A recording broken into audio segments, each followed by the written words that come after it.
안녕하세요. 저는 식당을 운영하고 있는 자영업자입니다. 가게를 운영하는 동안 정말 별의별 사람을 다 만났던 것 같아요. 그때마다 힘들지만 자주 오셔서 항상 음식 맛을 칭찬해 주시는 고객분들 덕분에 지금까지 잘 버티고 있답니다. 얼마 전 정말 어마어마한 진상 고객 때문에 골치 아팠던 일이 있었는데요. 그 진상 고객은 다름 아닌 제 시모예요. 마지막 사건 이후로 남편이 연을 끊어 얼굴도 안 보고 살고 있는데 그때 얘기를 한번 해보려고요. 남편은 말이 별로 없는 편이고 성격도 무던했어요. 무뚝뚝했지만 뒤에서 은근슬쩍 챙겨주는 게 많은 속이 따뜻한 남자였죠. 남편이 워낙 과묵하고 조용해서 시댁 내력인가 보다 생각을 했었는데 시댁에 처음 인사 갔을 때 정말 놀랬어요. 시부는 남편과 똑같이 말이 별로 없고 과묵하셨는데 시모와 시동생은 완전 정반대였죠. 너무나 시원시원하시고 활발하셔서 첫 인사 자리는 화기애애하게 끝났던 것 같아요. 우리 동주가 어떤 아가씨를 데리고 올까 했는데 이렇게 어여쁜 아가씨일 줄이야 생각조차 못했었네. 반가워요. 수지 씨라고 했죠? 어떻게 우리 동주를 만나게 됐어요? 얘가 워낙 말수가 적어가지고 주변에서도 몇 년 봐도 친해지기 어렵다는 얘기를 많이 들었었는데 3년 연애하는 동안 얼굴 한번 안 보여주다가 이번에 인사하겠다며 데리고 오는 거 보니까 결혼 허락받으려고 온 거예요? 네. 저도 동주 씨한테 여러 번 가족분들께 인사하자고 말했었는데 아무래도 서로 일을 하다 보니까 시간이 잘 맞진 않았어요. 이렇게 늦게 인사드리게 되어서 죄송해요. 동주 씨가 워낙 과묵한 편이라서 저도 정말 궁금했었는데 이렇게 만나뵐 수 있어서 너무 좋네요. 반갑게 맞아주셔서 감사합니다. 작지만 선물이에요. 어머, 이런 것까지 챙겨오다니. 센스가 넘치네. 어쨌든 우리 동주랑 결혼한다고 하니 편하게 말해도 되지? 동주가 워낙 말이 없잖아. 여자친구가 있다는 건 어느 정도 알고 있었지만 도통 얘기를 해야 말이지. 그래도 이렇게 좋은 사람 만난 것 같아서 너무 기쁘네. 우리야 결혼하는 거 대환영이지. 동주가 말은 없어도 속은 깊고 따뜻한 아이인 거 알지? 네, 그럼요. 말수가 적을 뿐이지 저한테 정말 잘해줘요. 따뜻하고 좋은 사람이라서 저도 결혼 결심하게 됐어요. 부족하지만 잘 부탁드려요. 아직 양가 인사만 드리고 있지만 저희 집에서도 동주 씨 정말 마음에 들어 하시거든요. 아유, 그러니? 그래. 우리 동주가 어디 가서 미움받을 애는 아니긴 하잖니. 어쨌든 동주보다 활달한 사람을 만난 것 같아서 다행이네. 우리야 결혼하는 거 적극 찬성하고 도와줘야지.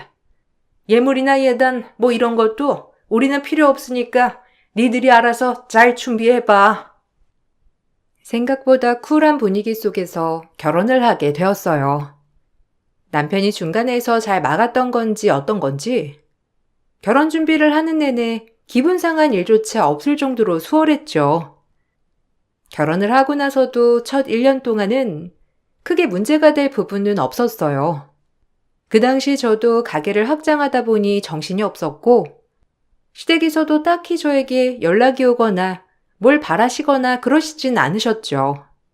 그런데 결혼 1년이 지나면서 서서히 시모가 달라지기 시작했어요. 점점 바라는 게 심해지셨죠. 어머님, 생신 축하드려요. 오늘 가게로 초대해서 식사 대접하고 싶었는데 어머님께서 해산물 드시고 싶으시다고 하셔서 여기로 모셨어요. 음식 맛은 좀 어떠세요? 여기가 그래도 깔끔하고 푸짐하게 잘 나온다더라고요. 그리고 이건 어머님 생신 선물이요. 저번에 어머님 화장품 다 떨어졌다는 얘기 들었었는데 필요하실 것 같아서 세트로 준비해봤어요. 너는 네 피부에 맞는 화장품 알아보고 쓰지 않니? 난 피부가 워낙 예민해가지고 잘 안 맞는 거 쓰면 뒤집어지는데 그런 것도 안 알아보고 그냥 이렇게 막 사와 버리면 어떡해? 가게도 운영한다는 애가 이렇게 센스가 없어서 어쩌니? 난 이런 저렴한 화장품은 잘 안 맞아. 백화점 라인으로 사야 좀 맞으니까 이거 환불하고 나중에 백화점에 같이 가자.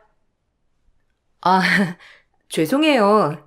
어머님 쓰시던 화장품이 여기 거라고 해서 맞으실 거라 생각했는데 어머님 이거 쓰시는 거 아니세요? 저번에 아가씨한테 물어보니까 여기 브랜드 쓰신다고 해서 이걸로 사온 거였는데 다른 라인 쓰시면 제가 교환해서 보내드릴게요. 아니, 브랜드는 맞는데 이건 그냥 밖에서 산 거 아니니? 나는 백화점에서 사는 것만 맞아. 피부가 워낙 예민해가지고 어쨌든 애쓰게 준비했는데 고맙지만 어쩌니? 그리고 내가 이런 말은 안 하려고 했는데 이제 결혼한 지 1년 지났으면 좀 시댁에도 신경을 써야 할 거 아니니? 시어머니 생신날에 이렇게 그냥 가게에 와서 식사하는 게 어디 있어?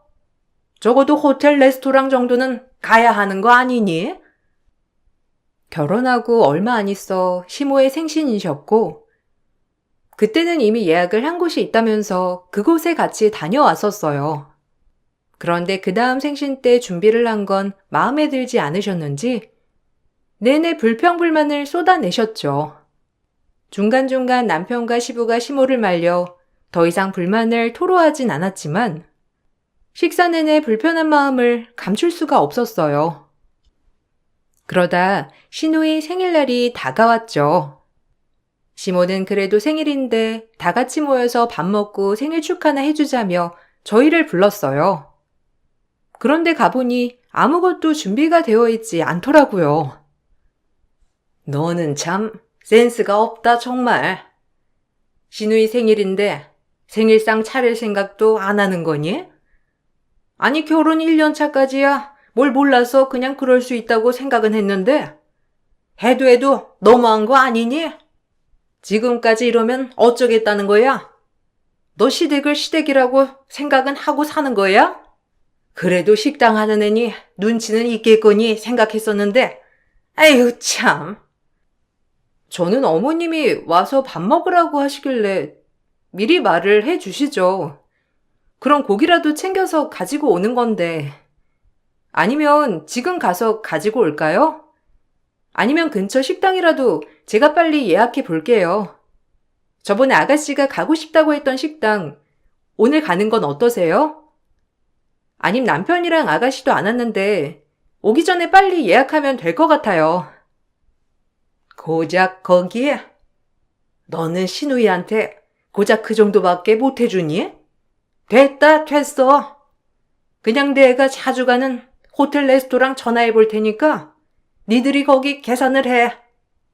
너희는 이제 우리 없으면 시누이만 남는 건데 어떻게 이렇게 안 챙기니? 니들 가족들을 잘 챙겨야 할 거 아니야? 너 자꾸 이런 식으로 하면 나는 너무 서운할 수밖에 없지. 내가 너 좋으라고 이렇게 말하는 거야. 알았지? 결국 시모가 호텔 레스토랑을 예약했고 수십만 원을 내면서 신우 생일을 축하해 줬어요. 이미 저는 신우 생일에 좋은 선물을 다 해줬지만 생일상을 차리지 않았다는 이유로 시모에게 한 소리를 들으니 기분이 너무 좋지 않더라고요. 남편은 일도 바빴고 결혼하고 나서는 승진하게 되면서 더 바빠서 얼굴을 제대로 마주보고 얘기하기도 쉽지 않았어요. 거기다가 안 그래도 일 스트레스를 많이 받는 사람에게 또 스트레스를 주고 싶지 않아 별다른 얘기는 하지 않았었는데 그날 일이 자꾸만 마음속에서 떠나지 않아 결국 남편과 오랜만에 술 한잔을 하면서 얘기를 꺼내게 되었죠. 그런 일이 있었어? 아유, 말이라도 하지. 내가 그럼 중간에서 뭐라도 했을 텐데 속상했겠네. 혹시라도 또 그런 일이 있으면 바로 나한테 연락해. 그리고 당분간은 시댁에 가지 말자. 안 그래도 보니까 자꾸 당신한테 전화하시는 것 같던데. 당신 일 때문에도 바쁜데 그것까지 신경 쓰려고 하면 스트레스잖아. 그런 말까지 했을 줄이야. 생각 못했네. 지나간 일이라서 나도 괜찮을 줄 알았는데 자꾸만 그때가 생각나더라고. 당신한테 말하려고 했던 건 아닌데 어쨌든 다음에는 그렇게 말하시면 나도 그냥 지나가지는 못할 것 같아서 당신한테 미리 말하려고 한 거야. 그래도 당신은 내가 왜 그러는지 알고는 있어야 할 것 같아서. 그래, 잘 생각했어. 어머니가 원래 생각 없이 말을 하는 편이라서 걱정했었는데 결국 이런 일이 있네. 내가 좀 더 신경을 썼어야 하는 걸. 미안해. 다음에 나도 잘 말씀드려볼게. 안 되면 그냥 시댁 안 가도 난 상관없으니까 혼자서 너무 고민하지 마. 알았지? 남편은 고맙게도 제 생각을 공감해줬고 남편의 태도에 위로를 받는 것 같았어요. 남편은 바로 당분간 시댁에 못 간다고 통보를 했고 정말 시댁에는 거의 가지 않았죠.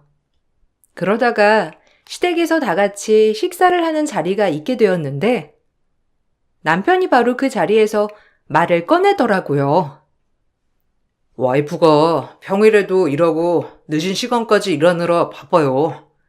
다들 아시죠? 저도 바빠져서 와이프한테 일일이 다 신경을 못 써주는 편이에요. 와이프도 제 생각이 많이 해서 이런저런 일이 있어도 말 안 하는 편이고요. 어머니도 며느리 들어왔으니까 신경 많이 쓰신다는 건 알아요. 그래도 바쁜 사람이니까 일할 때는 전화하거나 오라고 부르시지 않으셨으면 좋겠어요. 어머, 아유, 불편했구나. 미안해. 내가 너무 생각 없이 행동했네. 그냥 나는 우리가 이렇게 친해지는 게 좋을 것 같아서 그런 거야. 생각해보니까 너도 일을 하니까 힘들었겠네. 나는 그래도 직장인이 아니고 사장이니까 좀 여유 있겠다 생각을 해서 말했던 건데 네가 많이 신경 쓰는지는 몰랐어. 미안해서 어쩌니? 평일에는 여기 오기는 힘들 것 같아요. 저도 그렇고 아내도 가게 지켜야 하니까 바쁘고요. 그동안 어머니가 급하다고 오라고 하면 와이프가 가게 직원한테 맡겨두고 갔던 모양인데 이것도 별로 좋진 않은 것 같아요. 와이프는 괜찮다고 했는데 제가 보기에는 별로 좋지 않은 것 같아서 말씀드려요. 굳이 중요한 일 아니면 부르지 않으셨으면 좋겠어요. 그래. 아유, 내가 잘못 생각했네. 가게 사장이고 직원들도 많으니 나는 여유로운 줄 알았지. 알겠어. 내가 앞으로는 조심할 테니까 너무 그렇게 뭐라고 하지 마. 엄마 서운하려고 그래. 엄마가 나쁜 뜻에서 그랬겠니? 그냥 가족들끼리 친하게 잘 지내자는 뜻에서 그런 거지. 시댁 식구들이 다 같이 모인 자리에서 사과를 하시니 저는 시모가 정말 몰랐었구나 생각을 했어요. 남편이 중간에서 적극적으로 나오니 고맙기도 했죠. 그렇게 흔히 들었던 시댁 식구들과의 트러블이 그대로 넘어가는가 싶었는데 얼마 후 시모가 전화를 해왔어요. 너는 어떻게? 네 남편한테 하나하나 다 일러 바치니? 네가 애도 아니고 그리고 어른이 말하는 걸 그딴 식으로 받아들이면 어쩌겠다는 거야? 너 나한테 미움이라도 받겠다는 거니? 아이고, 내가 정말 창피해가지고 다 큰아들한테 안 좋은 소리 내가 들어야 되겠어? 네가 중간에서 그렇게 이간질을 하니까 아들이 엄마한테 그런 식으로 말하는 거잖아. 네? 아니, 저는 그게 아니라요.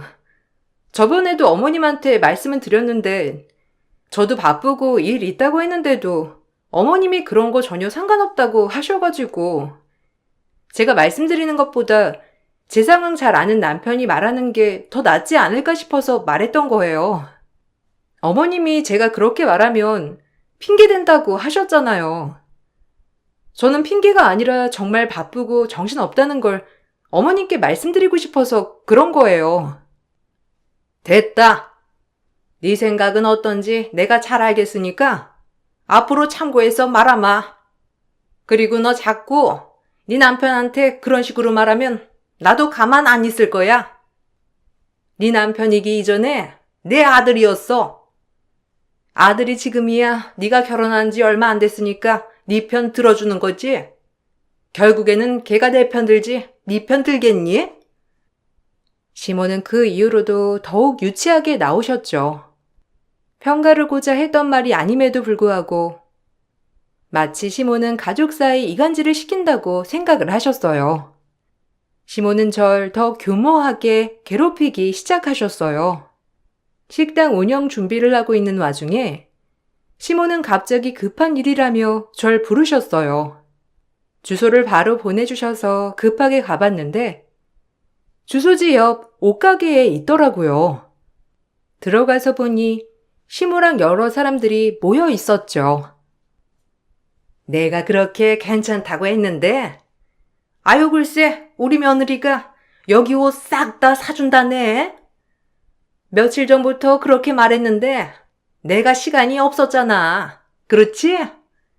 여기 딱 오니까 여기서 옷 싹 다 사면 될 것 같아. 자기들도 옷 하나씩 골라. 우리 며느리 한우 식당 하는 거 알지?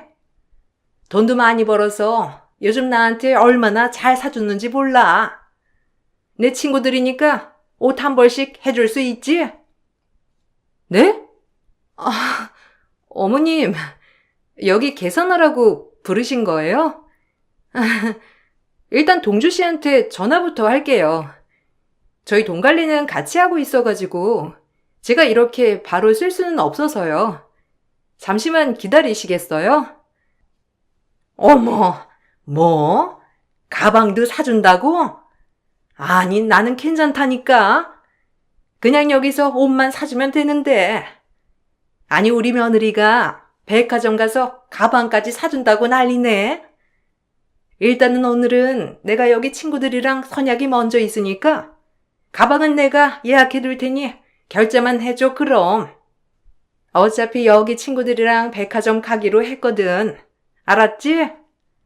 우선 여기 옷들부터 결제해 줄래?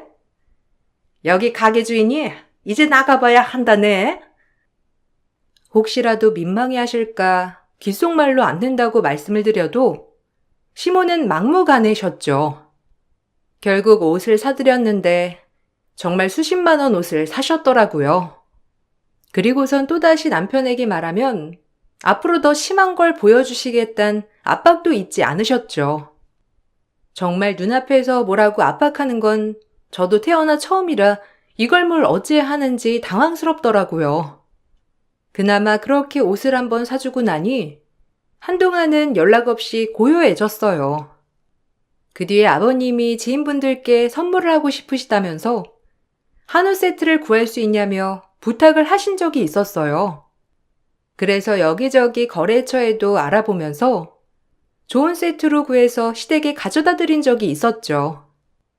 도착을 했을 때는 시부는 안 계시고 시모만 계시더라고요. 어머님, 댁에 계셨어요?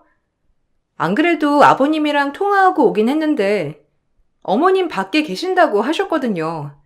언제 들어오셨어요? 이거 아버님이 부탁한 고기 세트인데 전해드리려고 왔어요. 근데 아버님은 어디 가셨어요? 내가 어디 좀 심부름 보냈어. 근데 넌 내가 여기 있으면 안 되는 것처럼 말한다. 참, 이건 그냥 여기 두고 가면 돼. 내가 남편 오면 말할 테니까. 하나는 내가 좀 열어봐도 되지? 아이고, 너는 좀 많이 좀 담지 그랬어. 이 정도로 어떻게 선물을 하라고? 누구 코딱지에 붙이라고 고작 이 정도로 담은 걸 가지고 온 거니? 네 시아버지 오기 전에 가서 다시 만들고 와. 네? 어머님, 이거 많이 담긴 거예요. 종류가 많아서 적게 보이는 거지. 아버님이 만들어달라고 한 대로 양 맞춰서 만든 건데. 아버님도 너무 많이 넣으면 부담스러울 수 있다고 키로수도 다 정해서 말해주셨는데요. 그냥 아버님 오시면 제가 다시 여쭤볼게요. 남자들이 뭘 안다고 키로수로 물어보고 결정을 해. 이거 보면 분명 부족하다고 할 건데 너 시아버지한테도 한 소리 들을래? 이거 가지고 누구 코에 붙여? 여기서 2배로 더 가지고 오면 될 것 같으니까 얼른 갔다 와. 포장은 여기서 다시 하고 내가 정리하고 있을 테니까 얼른 준비하고 가지고 와.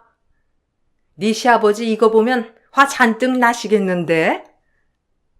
저는 시부가 고기 양을 잘 모르시고 말씀하셨다고 생각을 했어요. 그래서 바로 가게로 가 넉넉하게 고기를 준비해서 가져다 드렸죠. 그런데 시댁에 가서 보니 전에 가져다 둔 세트가 보이지 않더라고요. 시부는 제가 준비한 고기를 보시고서는 많이 담았다면서 너무 좋아하셨죠. 시부께 먼저 가지고 온 세트가 있었다 말을 하니 시모가 선물할 세트도 같이 만들었던 거 아니냐고 하시더라고요. 알고 봤더니 시모는 시부에게 거짓말을 하고 고기 세트를 본인 지인들에게 선물로 줬던 거였어요. 거기다가 시모는 시부가 저에게 주라고 한 돈도 주지 않고선 입을 꾹 다무셨죠. 나중에 물어보면 가족한테 돈까지 바라냐면서 절 비난하셨어요. 정말 분노했던 건 바로 시모가 자꾸 식당에 와서 밥을 먹고 간다는 거였어요. 처음에는 제가 있는 날 시부랑 같이 와서 고기를 드셨어요.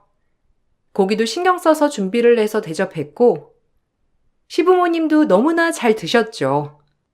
시부가 바빠서 먼저 가시고 난 후에 시모가 계산하시러 오시더라고요. 아유, 나는 이렇게 질긴 고기는 오랜만에 먹어봤네. 아니 어떻게 시부모님이 오는데 고기를 이런 식으로 내올 수가 있니? 네 가게 잘 되는 거 맞아? 찌개도 너무 싱겁고 반찬은 왜 이렇게 짠 거야? 식당 운영하기 전에 음식들 다 먹어보고 내가는 거 아니니? 이런 거 먹으라고 하면서 돈까지 받으려고 하니. 에휴, 넌 아니까 이런 소리 해주는 거야. 식당 손님들이야 한 번 오고 말면 그만이지만 나처럼 이렇게 얘기해 주겠어? 음식 맛이 별로셨어요? 아버님은 아까 가시면서 고기질 괜찮다고 해주셨는데 맛이 없으셨으면 아까 저 불러서 말을 해 주시지. 바로 바꿔드렸을 텐데요. 고기는 많이 즐기셨어요? 가지고 간 고기를 다 드셔가지고 괜찮다고 생각을 했어요. 그걸 어떻게 얼굴 앞에다 두고 말을 하니? 그냥 주는 대로 먹는 거지. 하여튼 너 신경 좀 써야 되겠어. 이런 식으로 장사하다가는 가게 다 망하게 생겼다. 내가 중간중간 와서 체크하면서 음식만 어떤지 말해줄게. 너 이거 진짜 좋은 기회야. 내가 입맛 하나는 최고거든. 내가 한번 말해준 대로만 바꾸면 가게 대박 날걸? 나니까 이런 거 해주는 거야. 결국 시모는 돈도 안 내고 가셨고 그 뒤로 시모는 혼자서 자꾸만 식당으로 찾아와 밥을 먹고 가셨어요. 꼭 제가 없는 시간에 나타나 밥을 먹고 가시는 바람에 직원들이 곤욕을 치르기도 했죠.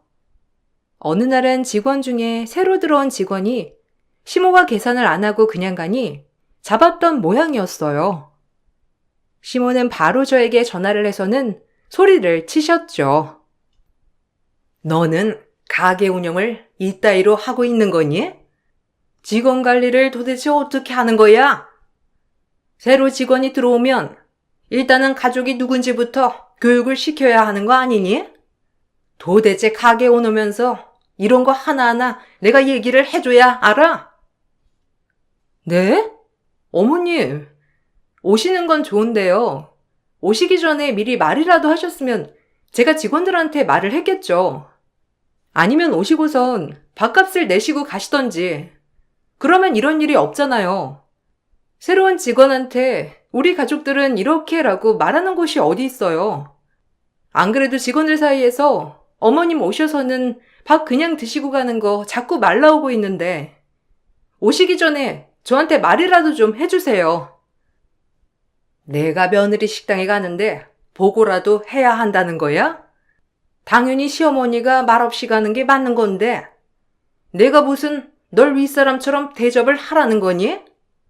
참나, 어느 시댁에서 그런다니? 너 고작 그 구멍가게 같은 식당 운영한다고 해서 뭐라도 된 줄 아는 거니? 안 그래도 이것도 싫다 저것도 싫다는 거 마음에도 안 들었는데 그래도 내가 넓은 마음으로 음식만 봐주겠다는데 고마워하지 못할 망정. 어머님, 제가 원하는 게 아니잖아요. 제가 어머님께 원해서 오셔가지고 음식 맛을 봐달라고 하는 것도 아니고 아예 오지 말라는 게 아니라 오시기 전에 저한테 연락이라도 주시라고 말씀드리는 거예요. 그래도 제가 가게에 있을 때 오시면 제가 챙겨드릴 수도 있는 거잖아요. 매번 저 없을 때만 골라서 오시니 제가 이런 상황에서는 어떻게 해야 할지 너무 난감해요. 네가 난감할 게 뭐가 있어? 직원 교육을 똑바로 시키면 되는 거지. 일단 그 신입으로 들어온 직원은 잘라라. 내가 그렇게 설명을 해도 그래도 결제해야 나갈 수 있다며 꼭 붙잡는데 내가 정말 창피해가지고 그딴 애를 어떻게 직원이라고 채용했니 너는? 시모는 하다못해 제 식당 직원 채용까지 관여하기 시작했어요. 직원들 중에서 마음에 들지 않는 직원이 있으면 면전에 대고 욕을 하면서 당장 나가라고 소리를 치시기도 했죠. 직원들도 황당했지만 저는 더 황당했어요. 시모는 제 행동이 마음에 들지 않을 때마다 마치 제 주변을 괴롭히는 것처럼 행동했어요. 어떻게 해야 하나 고민을 하던 와중에 큰 사건이 터지고 말았죠.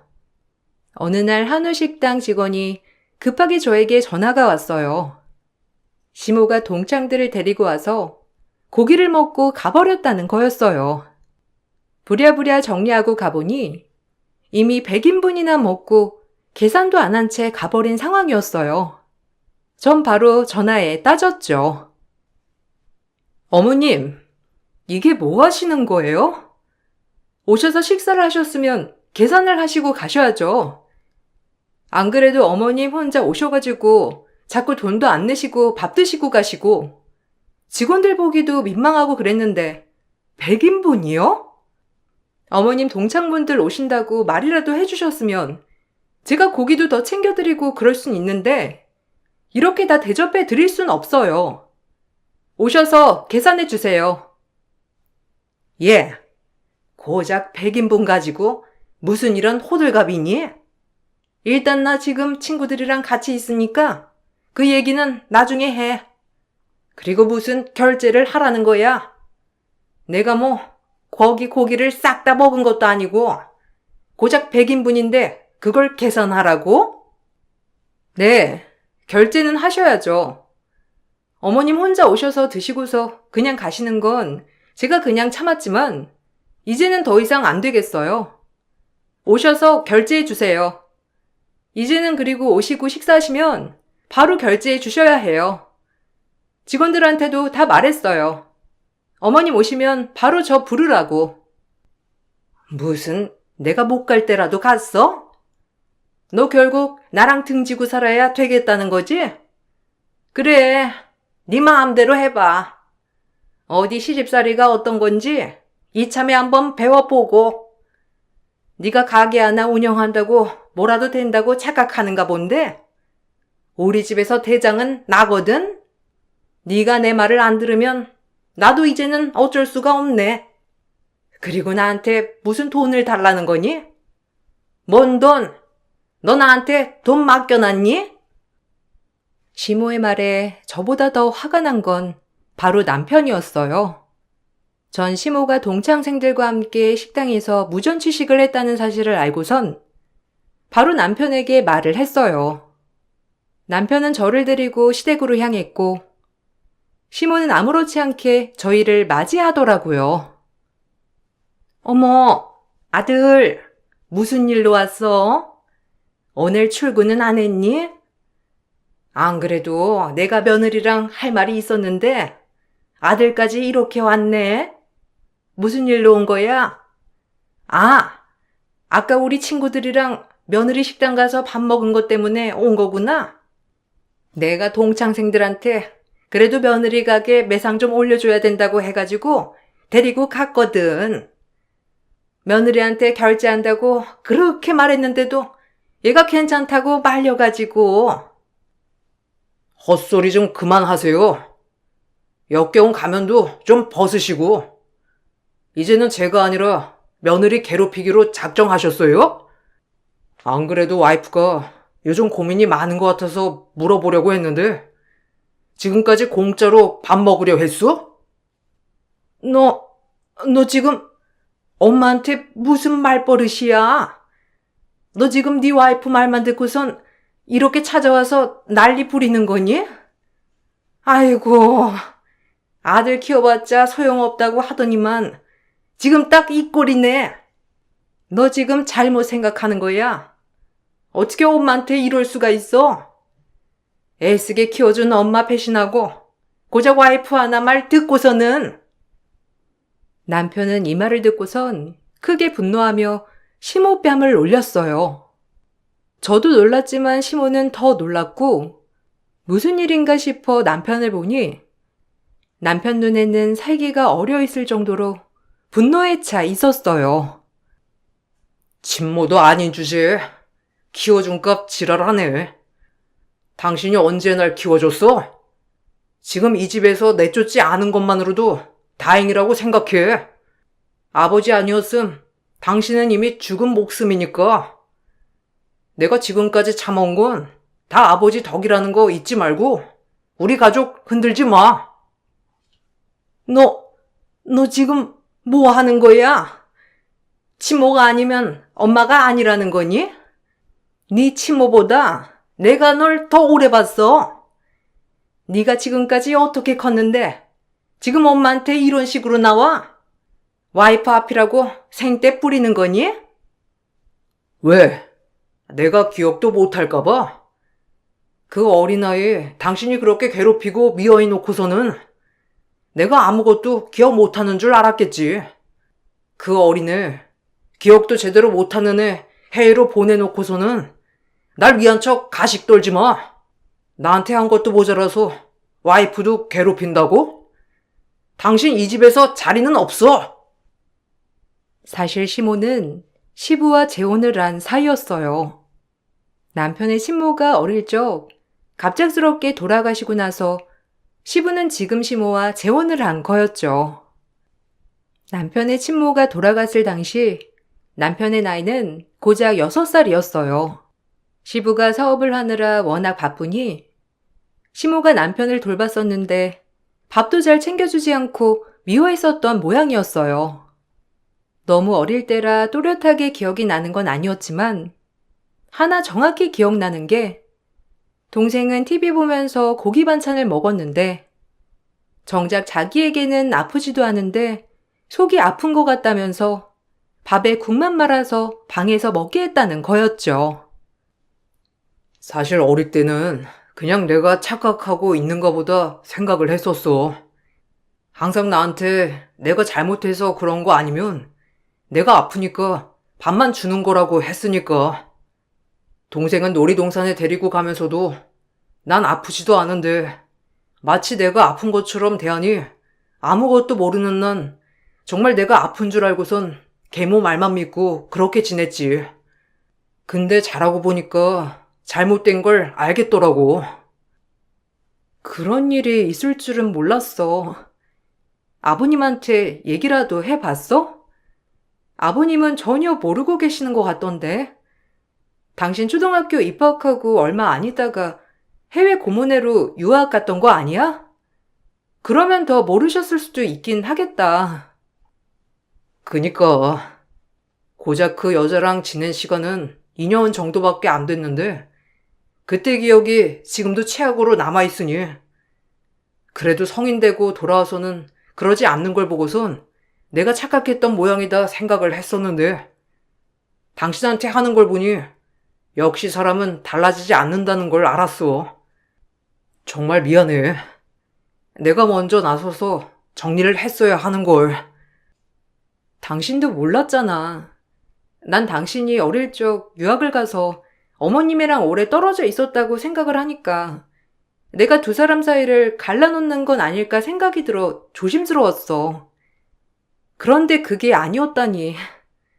애초에 어머님이 그런 짓까지 했었다니 놀랍네. 시몬은 어렸던 남편을 교묘하게 괴롭히고 미워했었지만 주변에서는 그 사실을 모른 채 아들 딸린 호라비와 결혼해 그 아들까지 잘 돌보는 착한 여자로 알려져 있었어요. 남편은 너무 어릴 적 기억이라 이게 현실인지 꿈인지도 모르고 있다가 점점 또렷해지는 기억과 저에게 시모가 하는 행동을 보면서 사실이었단 걸 확신하게 되었던 거죠. 전 남편에게 얘기를 듣고선 시모에게 100인분 청구서를 보냈어요. 예, 내가 뭐 네 가게에서 매번 이렇게 먹는다고 했니? 이제 와서 창피하게 돈을 내야 한다고 하면 걔들이 날 뭐라고 생각하겠어? 안 그래도 부자 며느리 받아들여서 다들 좋겠다고 말들 많은데 그냥 네가 좀 따라주면 안 되는 거야? 어떻게 청구서까지 보낼 수가 있어? 나 돈 없어. 이거 안 내시면 무전취식으로 동창회 사람들 다 고발할 거니까 그렇게 하세요. 애초에 말도 안 하고 한우 100인분 드신 건 잘못 아닌가요? 그리고 저도 더 이상 안 참을 겁니다. 어머님이 지금까지 드셨던 것들 다 청구할 거고 먼저 이것부터 해결하세요. 너 이렇게 하는 거 네 시아버지가 알면 어떨 것 같니? 안 그래도 내가 네 시아버지한테 다 말할 거야. 어떻게 시어머니 창피를 주려고 이런 일을 해? 내가 정말 창피해가지고 고작 한우 100인분 가지고 날 이렇게 홀대해? 너 각오해! 시부는 늘 시모에게 고마워하셨어요. 당연히 아들 딸린 호라비에게 시집온 젊은 아가씨였고 거기다가 어찌되었던 자기 아들에게도 살뜰하게 잘했다고 알고 있었으니 평생 시부는 시모에게 충성하셨죠. 그런 시부에게 남편은 결국 어릴 적 기억을 다 털어놓았어요. 심장병이 있으셨기 때문에 남편은 끝까지 말을 하고 싶어 하지 않았지만 충격을 받더라도 진실을 아시는 게 낫겠다 판단을 내렸던 거죠. 시부는 쓰러지셨고 집안은 난리가 났어요. 그동안 시모를 믿고 있었던 다른 친척들도 남편의 충격적인 얘기를 믿지 못하셨죠. 그동안 참 이미지 관리를 잘했구나 싶더라고요. 아마 가장 만만했던 절, 시모는 어떻게든 자기 소나기에 잡으려고 했었는데 기억을 전혀 못할 거라 생각했던 남편이 모든 걸 기억하고 있으니 모든 계획이 수포로 돌아간 듯 했어요. 시부가 겨우 정신을 차리고 난 후에는 시모가 쓰던 카드는 몰수되었어요. 생활비도 따로 주시지 않으신다더라고요. 그동안 사치 부리던 게 다 중단되니 그제야 시모는 저에게 미안하다며 사과를 하고 싶다고 말을 전했지만 남편은 중간에서 단호하게 잘라냈답니다. 무전취식으로 동창회를 고발하고 나서 그 모든 비용은 시모가 냈다더라고요. 여태까지 시모가 와서 무상으로 드셨던 외상값도 이자까지 얹어서 싹 다 청구했어요. 이 사건으로 시모는 동창회에서도 소문이 파다하게 나면서 집 밖으로도 못 나가고 가족들에게도 외면당해 우울하게 집에서만 지내고 있다고 하더라고요. 그렇게 수십 년을 착한 새엄마, 좋은 아내로 이미지를 쌓아왔던 게 한순간에 무너져 내린 시모는 악처, 나쁜 계모가 되었네요. 요즘 저와 남편은 아이를 낳기 위해 준비하고 있어요. 남편은 혹시라도 자기 어릴 적 기억이 문제가 될까 열심히 심리치료도 받고 부모 교육도 받고 있답니다. 남편은 항상 상처가 있는 자신이 좋은 아빠가 될 수 있을까 걱정하지만 제가 보기엔 정말 좋은 아빠가 될 수 있을 것 같아요. 제 얘기 들어주셔서 감사합니다. 앞으로는 행복한 일들만 가득했으면 좋겠네요.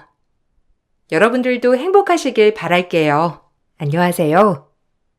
이 나이 정도 살아보니 어느덧 인생을 조금이나마 알 것 같은 중년 여성이에요.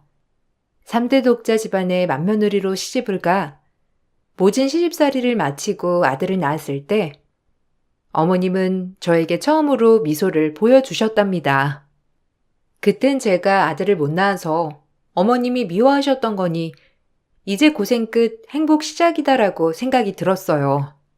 하지만 아이가 커감에 따라 어머님은 절 더 미워하게 되었어요. 아이가 공부를 좋아하긴커녕 나가서 운동을 하고 친구들과 뛰어노는 것을 더 좋아하는 나이였거든요.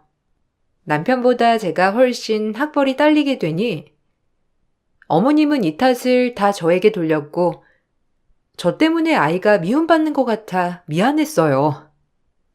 쟨 누굴 닮아서 저렇게 밖으로만 다닌다니? 애 아빠 대학 교수씩이나 되고 우리 집안이 어디 보통 집안이냐? 너 닮아서 저러는 거야. 지 엄마 똑 닮아서 밖으로만 나돌고 책상 앞에 붙어있는 꼴을 못 봤어. 어떻게 저리 외탁만 한다니? 에이, 아범한테 들으니 아범도 어렸을 때 많이 뛰어놀았다는데요. 그리고 애들이 뭐 그렇죠. 할 때 되면 해요. 뭐가 할 때 되면 한다는 거야? 조기 교육 모르냐? 우리 집안이 돈 없는 집안도 아니고 애 공부 좀 제대로 시켜라. 장손식이나 돼가지고 집안에 먹칠하고 다니면 좋겠어? 내 말 명심해. 우리 장손은 특별해야 할 거야. 너 정신 똑바로 차려. 애비랑 막내는 이 나이 때 얼마나 책상에만 붙어 있었는 줄 알아? 그러니까 대학 교수에 공무원이나 되지. 네가 이 집에 시집 왔으면 우리 장손 제대로 키워야 할 거야. 맨날 저렇게 나돌기만 하면 장손이고 뭐고 없는 줄 알아. 내 말 알아들었냐? 상대적으로 아들들이 대학 교수에 공무원에 한 자리씩 차지하고 있던 터라 어머님이 손자한테 거는 기대는 어마어마했어요. 하지만 여러분들도 자식을 키워보셨다면 아시겠지만 어디 자식이 내 뜻대로 되나요? 제 아들은 공부보다는 몸 쓰는 일을 더 좋아했고 항상 축구에 야구에 늘 친구들과 밖에서 뛰며 노는 것을 좋아하는 아들이었답니다. 전 그런 아들의 모습이 천진난만하고 아이스러운 모습이어서 너무 좋았어요. 하지만 시어머니는 그런 아들의 모습조차 보기 싫어하셨죠. 어떻게 지혜미만 쏙 닮았냐? 정이 안 가. 장손이라고 기대를 엄청 했더니만 우리 집안 피가 하나도 없잖아. 매사 저렇게 나가 놀기를 좋아하고 툭 하면 다쳐서 들어오고 에휴, 너 아들 하나만 더 낳아라. 쟤는 싹이 글렀어. 어머님, 왜 자꾸 도연이한테 그렇게 말씀하시는 거예요? 아직 어린아이인데 앞으로가 무궁무진하다고요. 말씀 삼가주세요. 저 때부터 싹이 두드러져 보이는 거 모르냐? 난 최소 연고대다. 우리 손자 거기 못 가면 난 손자로 인정 못한다고. 그냥 둘째 낳아. 쟤한테 기대하긴 글렀어.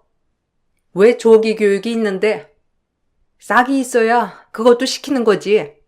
너 내 말 명심해. 진짜 너무하시네요. 저한테도 그렇게 출신 대학 가지고 시집살이 시켰으면 그만이지. 제 자식한테까지 그러다니. 어머님, 전 다른 거 다 참아도 제 자식한테 손가락질을 하는 건 못 참아요. 그러니까 어머님도 선 좀 지켜주셨으면 좋겠어요. 이래서 엄마 아빠 유전자를 잘 봐야 돼. 널 안에 유전자가 들어있으니 저 모양 저 꼴 아니니? 그리고 내 집에서 내가 마음대로 하겠다는데 누가 말릴 거야? 네가 이 집에 좀 살았다고 내가 우스운 모양인데 나 안 죽었어! 시어머니는 늘 제 머리 탓을 하며 아들이 똑 닮았다고 막말을 하였어요. 참는 것도 하루 이틀이어서 그런지 굉장히 화가 나는 때가 많았답니다. 아들은 어디서나 당당함 그 자체였지만 할머니가 대놓고 핀잔을 주고 미워하니 할머니 앞에만 서면 늘 주눅든 모습을 보여주곤 하였어요. 그 모습이 어찌나 마음이 아프던지 못난 엄마를 만나 이렇게 된 것만 같아 안 좋더라고요. 엄마, 나 친구들이랑 또 축구공 차고 와도 돼요? 할머니가 너무 싫어하니까 안 가는 게 더 나을 것 같기도 한데. 내일 다른 학교랑 축구 시합하기로 해서 또 내가 빠지면 안 된단 말이야. 가도 돼요? 할머니는 절대 가지 못하게 해서. 가야지. 친구들이랑 약속한 거잖아. 그리고 어차피 학교도 안 가는 날인데. 대신 다치고 들어오지 말고 시간 잘 지켜서 와. 그럼 할머니한테 말하지 말까? 할머니 알면 또 엄마한테 화내잖아. 나 나가서 운동한다고 그러니까 말하지 말자. 그래. 할머니한텐 비밀. 대신 시간 철저히 지켜서 들어와야 돼. 다치면 안 되고. 엄마가 우리 아들 얼마나 사랑하는 거 알지? 초등학생밖에 되지 않은 아들은 벌써부터 눈치라는 것이 생겨 할머니 눈치를 참 많이 보는 아이였는데 마음이 안 좋았답니다.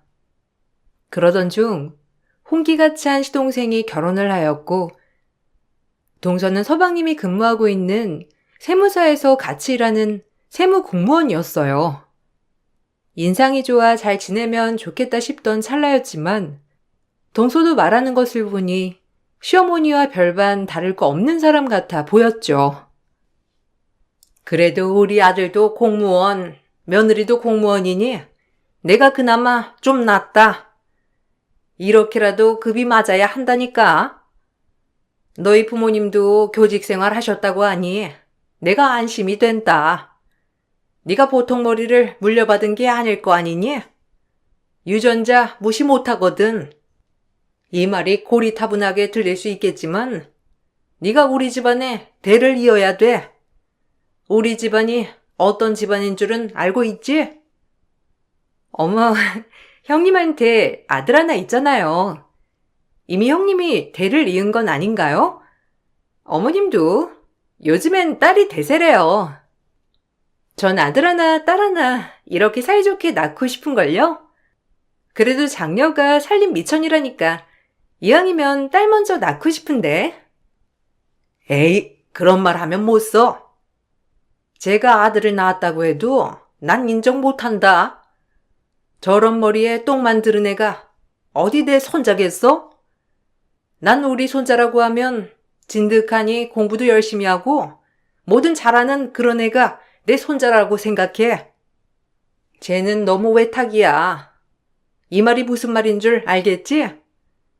이런 집에 대를 잇는다는 게 무슨 의미인지 똑똑한 너는 잘 알 거라고 생각한다. 하긴 외탁만 해도 어머님이 서운하시긴 하겠어요. 그럼 제가 힘닿는 데까지 노력해서 아들 손주 안겨드릴게요. 아이고, 고마워라. 네가 아들만 낳고 떡 부러지게 키워준다면 이 재산이 다 누구 거겠니? 첫째 내는 글렀어. 정말요?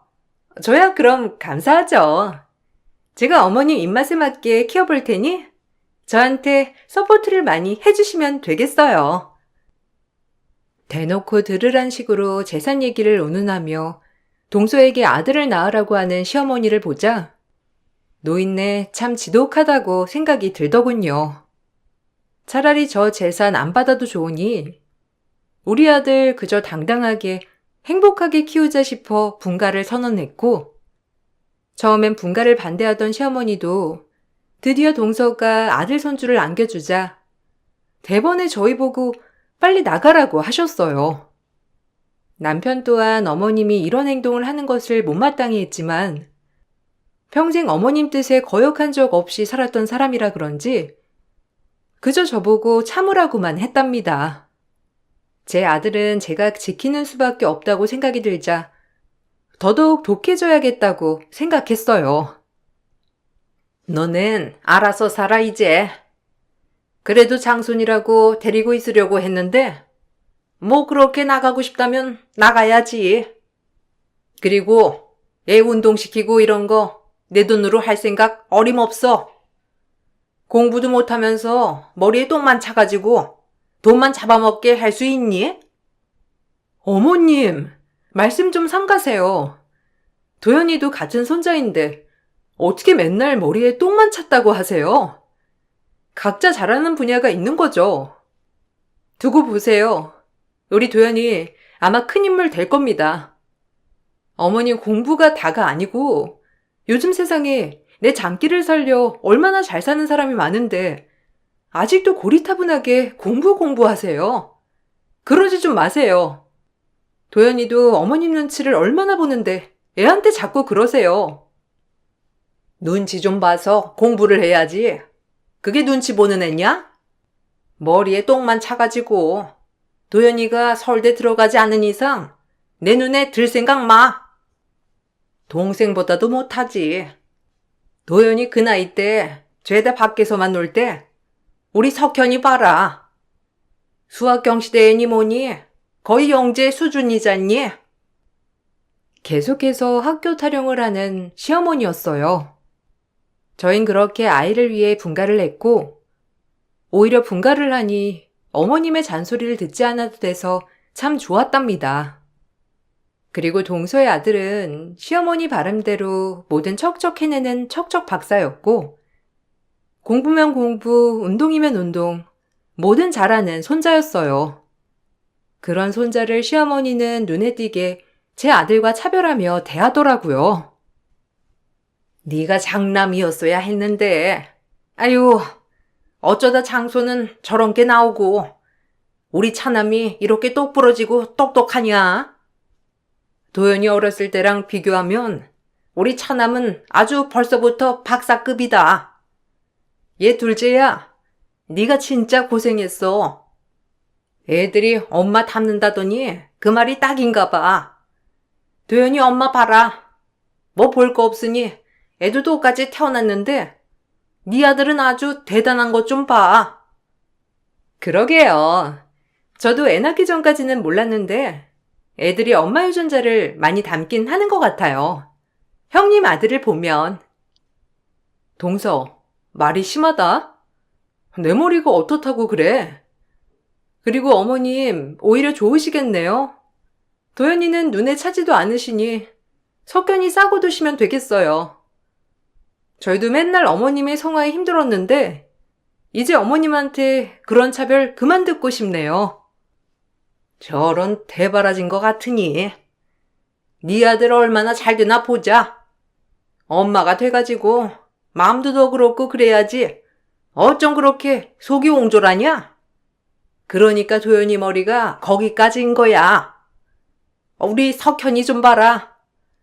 지금 바둑대에 나가서 1등하고 학교에서 난리야. 나이 터울이 많이 나는 동선의 아들과 제 아들이었지만 늘 비교 대상이 되곤 하였어요. 엄마로서 내 아들이 차별받는 그 마음은 정말 말할 수 없이 속상했답니다. 그래도 아들에겐 내색 한 번 없이 늘 하고자 하는 것에 대해 응원을 아낌없이 해주었어요. 엄마, 나 대학교 안 갈래요. 어차피 성적이 그렇게 좋지도 않은데 굳이 대학교 학비를 낭비해야 되나 싶어서 그래. 그래도 후회하지 않겠어? 평생 한이 될 수도 있는 건데 지금은 그래도 엄마는 네가 평범한 걸 다 해봤으면 해서 그래. 나중에 후회되면 그때 가져 뭐. 지금은 돈 아깝다는 생각이 먼저 들어요. 그러니까 엄마도 제 뜻을 지지해 주세요. 그래, 네 생각이 그렇다면 그런 거지. 아빠는 네가 뭐든 잘할 수 있을 거라 믿어. 평생 할머니 성화에 아빠는 늘 할머니가 원하는 것만 해서 지금 후회가 더 많단다. 네가 하고 싶은 거 충분히 누리면서 살아. 그렇게 살아도 아까운 인생이니. 남편도 어머님 때문에 후회되는 삶을 살았다며 저에게 오히려 아들을 지원해주라고 했어요. 저 역시 고리타분한 남편인 줄 알았는데 그래도 이런 부분에서 깨어있는 사람이란 걸 알고 나니 부모 모두 지지해주는 걸 더욱 하고 싶었죠. 하지만 제 아들이 대학교에 가지 않겠다고 선언한 뒤 시어머니는 난리가 났고 손자가 아니라며 오히려 부정하는 단계에 이르렀어요.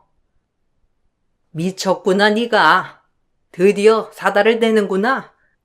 어찌 키웠으면 저렇게 제멋대로 막무가내야? 내 손자 중에 대학교 안 밟은 손자는 없다. 그 말 뜻은 더 이상 손자로 인정할 수 없다는 거야. 연고대를 못 가더라도 지방대라도 가야 할 거 아니야? 머리가 딸리면 아무 데라도 가야지. 고졸이 말이 돼? 애미 네가 말해봐라. 너희끼리 나가 살라고 했더니 이러려고 나가 산 거야? 어머님, 요즘 대학 나와도 다 똑같이 살아요. 그냥 도연이 하고 싶은 거 하게 두자고요. 대학이 인생의 전부도 아니고. 전부가 아니라니? 그럼 고등학교 나오면 뭐 대단한 거 한다고 하니? 애초에 너랑 결혼을 시키는 게 아니었어. 너 같은 무식한 엄마를 두니 아들 녀석도 저 모양으로 나온 거잖아. 처음부터 단추가 잘못 깨졌어. 아유, 내가 오래 살고 별거를 다 본다. 교수하고 공무원 하면 뭐 다른 삶을 살 것 같아요? 똑같이 남들 눈치 보고 남의 돈 먹고 사는 거예요. 저 하나 엄마 마음대로 하셨으면 됐잖아요. 왜 제 아들 삶까지 엄마가 간섭하려 하세요? 전 제 아들이 하고자 하는 거 응원해 줄 겁니다. 내 말대로 해서 나쁜 거 있었니? 기껏 대학 교수 만들어 놨더니만 지가 잘나서 된 줄 알지? 그래, 어디 너네 마음대로 해. 처음으로 남편이 어머님께 대들었고 어머님은 충격이었는지 더 이상 말을 안 하셨어요.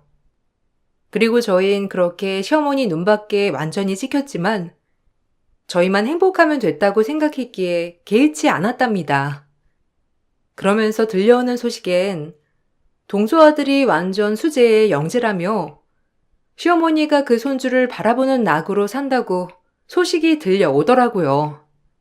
그래도 손자 하나가 어머님께 기쁨을 안겨드리니 됐다 싶은 마음이 들게 되었던 거죠. 그렇게 저희도 열심히 살아가게 되었고 드디어 청약 만기가 되어 전세 탈출을 눈앞에 두고 있었어요.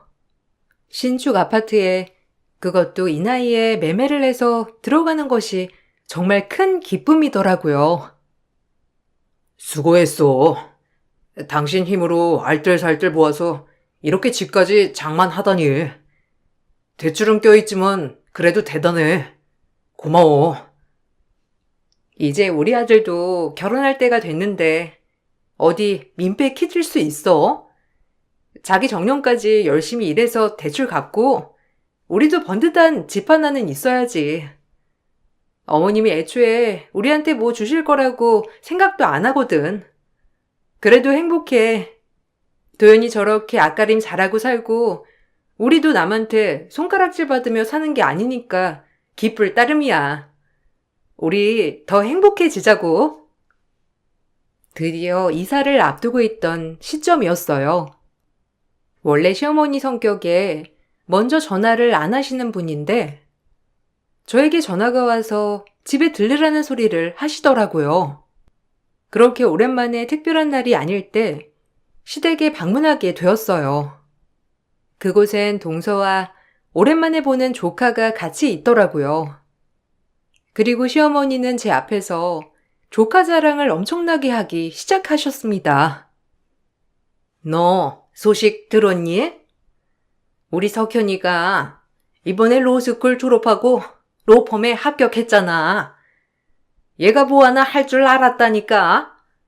자그마치 우리 집에서 변호사가 나온 거라고. 얘 엄마가 얼마나 뒷바라지를 해댔는지 이래서 엄마 머리 무시 못한다는 거다. 아, 그래요? 축하해, 동서. 석현이도 축하한다. 그 힘든 고시 공부 마치고 변호사가 됐구나. 장하다. 어려서부터 영재더니. 그래서 말인데, 너희 이번에 새로 집 하나 했다며? 뭐 청약인가 뭔가 당첨됐다고 둘째가 그러더구나. 맞는 말이니? 네, 저희도 드디어 전세 탈출했어요.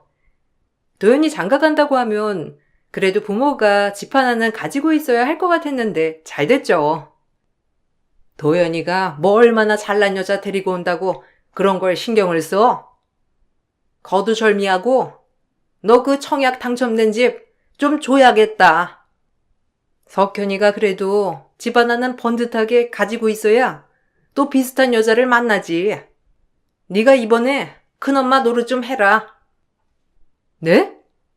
지금 저한테 말씀 다 하셨어요? 어머니, 상식적으로 그게 말이 되나요? 왜 저희가 저희 집을 석현이를 주겠어요? 왜라니? 장씨 집안 이렇게 세웠으면 당연히 해줘야지. 설마 네 아들 주려고 그랬니? 우리 석현이한테 몰아줘야 할 거 아니야? 그래야 좋은 여자를 또 데리고 오고. 네 아들이 공부라도 잘했으면 얼마나 좋아? 머리가 똥덩어리인 네 고졸아들 탓해. 애초에 눈밖에 왜 났겠어? 밖으로만 도니까 눈밖에 난 거잖니. 그러니까 석현이한테 그 집 양도해. 어머님, 돈 많으시잖아요. 왜 제 집을 내놓으래요? 석현이 공부시키느라 재산 다 거덜나서 그러는 건가요? 이게 어디서 말을 막 해? 내가 처제한테 전화해서 그 집 내놓으라고 할 거니까 그리 알아. 석현이 집 한 채 해줘야지. 동서 아들이 최고 로펌에 합격했다며 내 생애 최초 청약집을 내놓으란 시어머니였고 제 아들 녀석의 머리가 똥덩어리 머리라며 당장 내놓으라고 압박을 하였어요. 어이가 없어 말도 안 나오는 상황이었던 찰나 다급하게 조카에게 관련 전화 한 통이 있었고 그 전화를 받고 난 뒤 로펌에 합격한 조카가 다리를 덜덜 떨며 입 열자 시모가 바닥을 기며 싹싹 빌기 시작하더라고요. 그놈아, 제발 형한테 부탁해서 어떻게 좀 안 될까요? 진짜 제가 실수를 해가지고 그놈아가 도와주세요. 사실 제가 친구들의 권유로 진짜 딱 한 번 약을 했거든요. 근데 그게 왜 하필 걸려가지고 형한테 부탁 좀 하면 안 될까요? 뭐? 어머, 너 제정신이니? 변호사가 된 마당에 지금 뭘 해? 그리고 네 형이 무슨 힘이 있겠어? 아니, 이게 다 사실이냐? 아이고, 석현아, 왜 그랬어, 왜? 도연이한테 얘기해서 우리 애 좀 어떻게 해봐라, 응? 우리 둘째 손자 잘못되는 꼴은 나 못 본다. 나한테 네가 어떤 손자인데. 예, 어미야, 네가 얼른 도연이한테 전화 좀 넣어봐.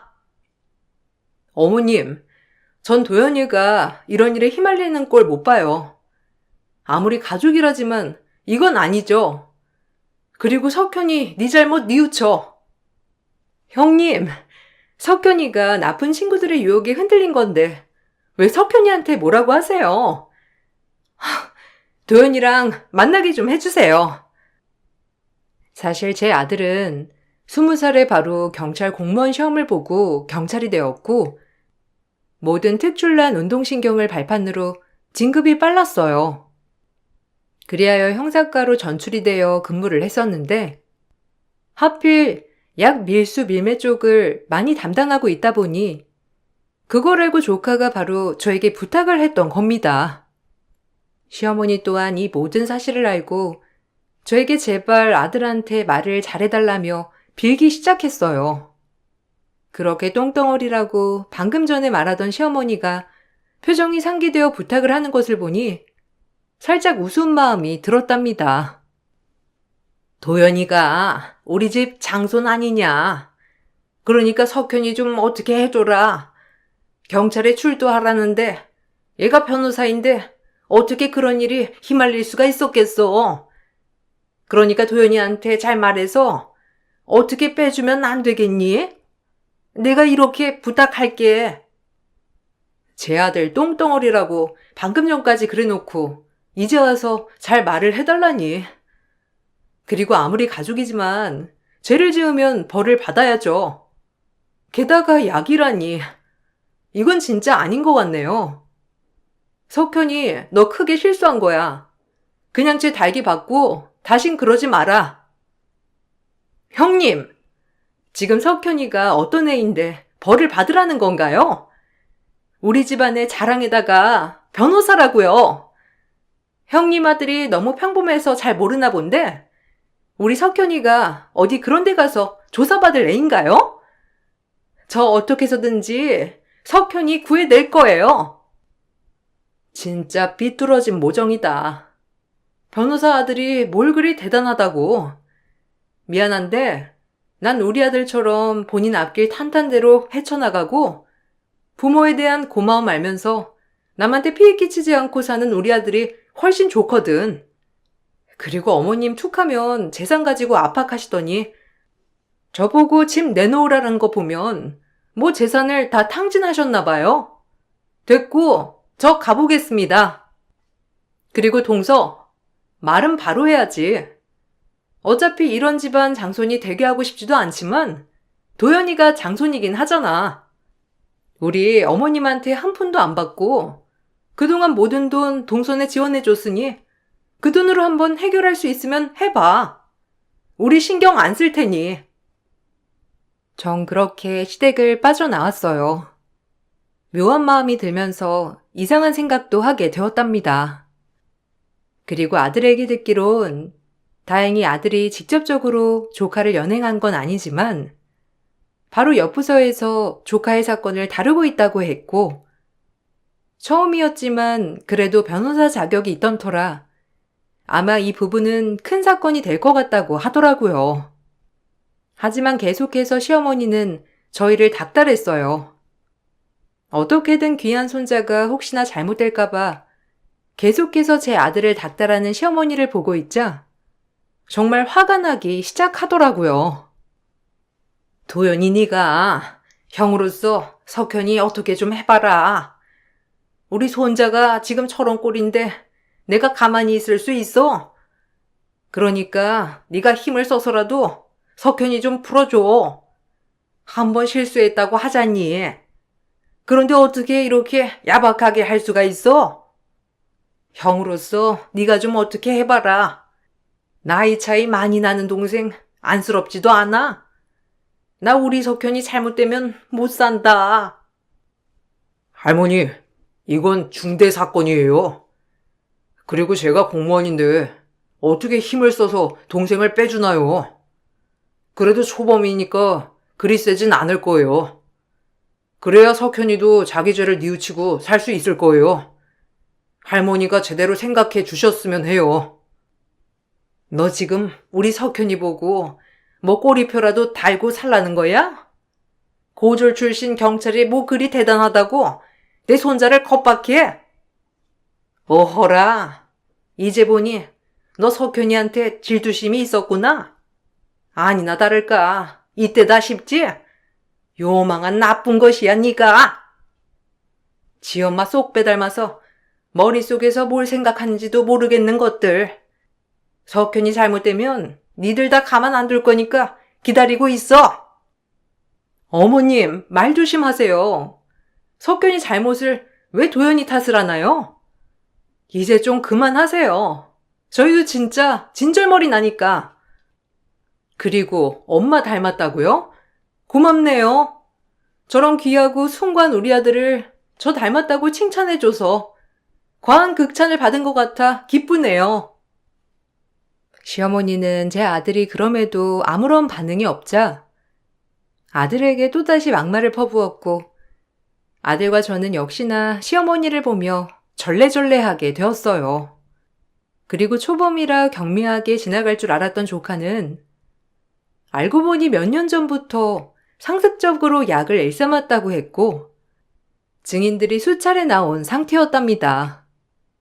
결국 법정 구속을 피해갈 수 없게 되자 조카는 변호사 자격을 박탈당하고 말았어요. 시어머니는 이 사실을 알고 부정하면서 계속 아니라고 하더라고요. 본인의 모든 걸 털어 만든 둘째 손자이니 아무래도 이 점을 납득하는 게 시어머니에겐 쉽지 않은 일 같아 보이긴 하였어요. 동서와 시어머니는 계속해서 아니라는 말만 되풀이했답니다. 세상에나 한 번이 아니었다니. 어머님이 그렇게 오냐오냐하며 키운 손자가 약쟁이였네요.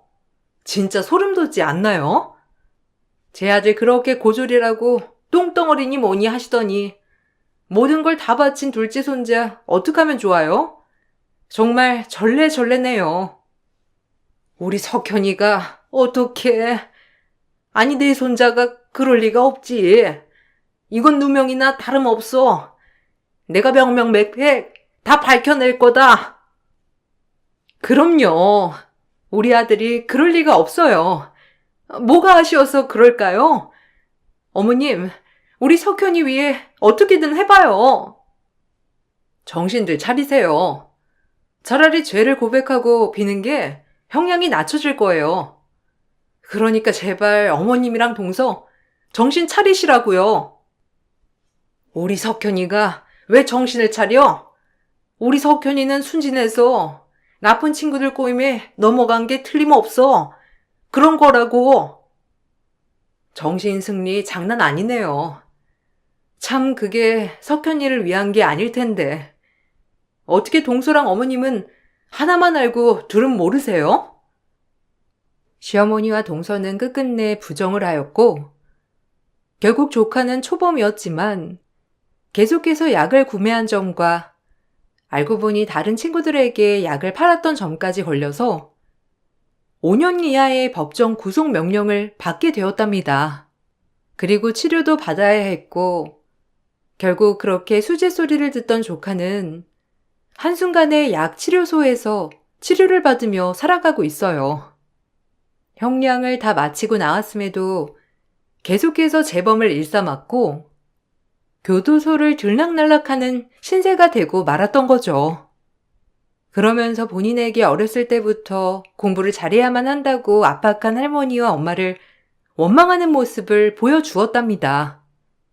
어찌 보면 비뚤어진 사랑으로 아이를 망친 게 아닐까 싶었어요.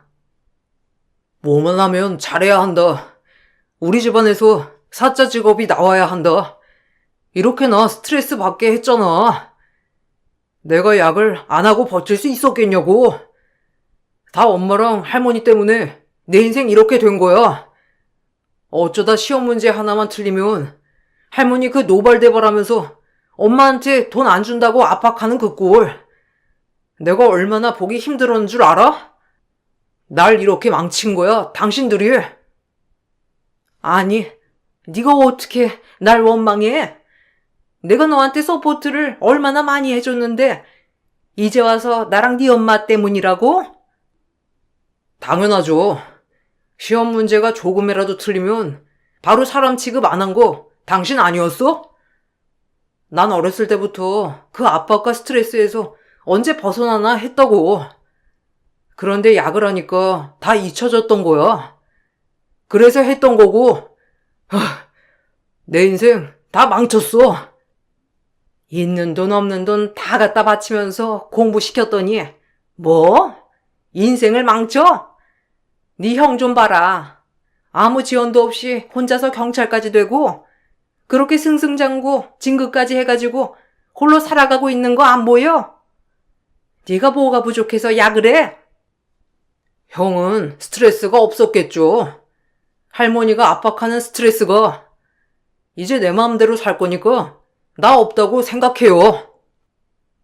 조카는 동서와 시어머니의 원망을 계속하였다고 했고 그런 모습을 보는 시어머니 또한 어이가 없었다고 했어요. 그리고 전 이 얘기를 다 듣고 정말 사람 하나 망쳐가는 게 이렇게 쉬운 일이었구나 싶은 것이 조금 무서워졌답니다. 그리고 일이 이렇게 되자 시어머니는 저희 아들에게 이제야 장손하면서 달라지는 모습을 보였지만 이미 상처를 단단히 받은 아들과 저였기에 와닿지 않았어요. 이제야 제대로 된 손자를 찾아 할머니 신용을 하면 뭐라나 싶은 거죠. 역시 장손은 장손이다. 네가 대학은 안 갔지만 그래도 열심히 살고 형답게 모범을 보이니까 내가 다 기쁜 거 있지? 그동안 섭섭한 거 다 잊고 이제 이 할미가 널 많이 아껴주고 응원해 줄 테니 우리 왕래도 자주 하고 살자. 내 장손. 이제 와서요? 관심과 애정이 필요할 땐 그렇게 머리 나쁘다고 미워하더니만 이제 와서 끔찍이 아끼던 둘째 손자 교도소 들락날락거리니까 제가 아쉬워요? 그냥 할머니 하던 대로 하세요.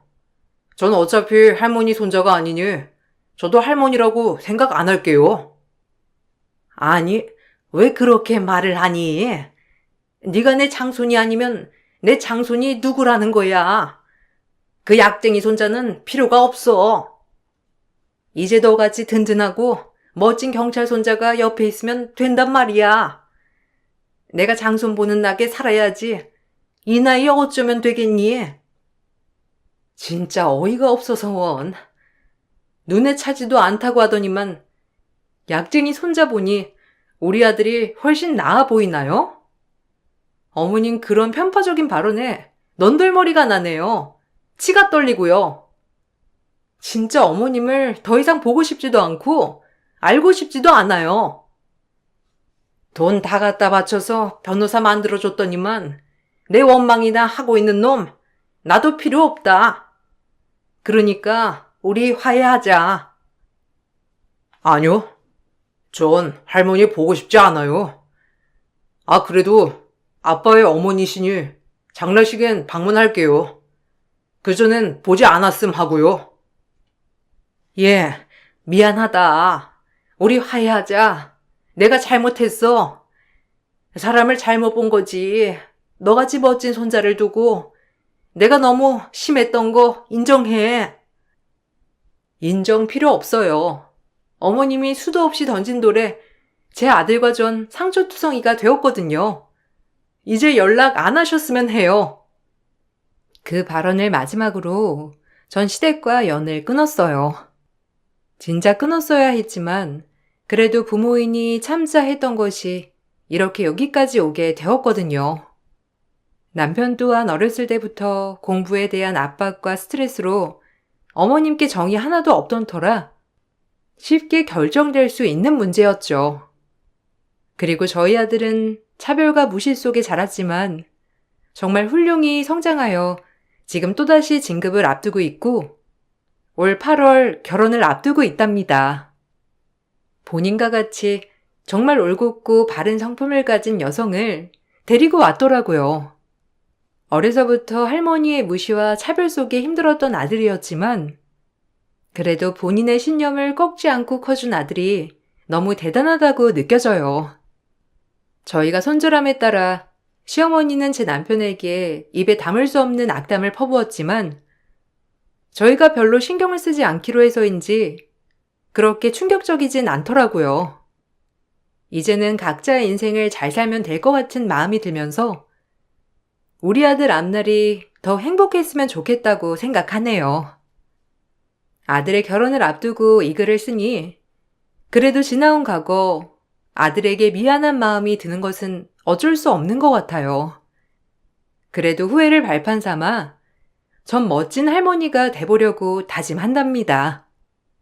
여러분, 요즘같이 좋은 봄날 꽃향기를 마음껏 맡으시며 힐링하시길 바라고 글을 마칠게요. 제 글을 들어주셔서 감사합니다. 안녕하세요. 저는 결혼 20년 차 50대 여성입니다. 벌써 세월이 지나 결혼 20년 차가 되었다는 사실이 새삼 놀랍네요. 얼마 전 남편과 아이들 빼고 둘이서 오붓하게 저녁을 먹고 왔었는데요. 그때 나눴던 얘기 중에서 그동안 참 고마웠다는 말을 들었을 때 속에 쌓여있던 응어리가 한순간에 풀리는 느낌이 들더라고요.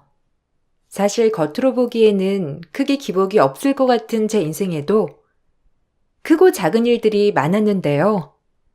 지금은 웃으며 얘기하지만 지금도 그때를 생각하면 울컥하며 올라오는 게 있더라고요. 가족애에는 잘 알지 못하는 얘기지만 오늘 한번 속 시원하게 얘기해 보려고요. 남편과 3년 정도 연애를 하고 결혼을 했을 때에는 그다지 반대는 없었어요. 그때 당시 주변에서도 다들 결혼을 했었고 남편과도 연애를 어느 정도 했던 터라 자연스럽게 결혼을 하게 된 거였는데요. 크게 걸리는 건 없었지만 약간 신경이 쓰였던 것이 바로 아주버님이셨어요. 남편은 평범한 직장인이었는데 그에 반해 아주버님은 고학력자의 능력도 좋았어요. 그만큼 콧대도 높아 볼 때마다 잘난 척이 장난 아니었죠. 야, 너는 요즘 얼마나 버냐? 그러게, 공부를 좀 하지 그랬어.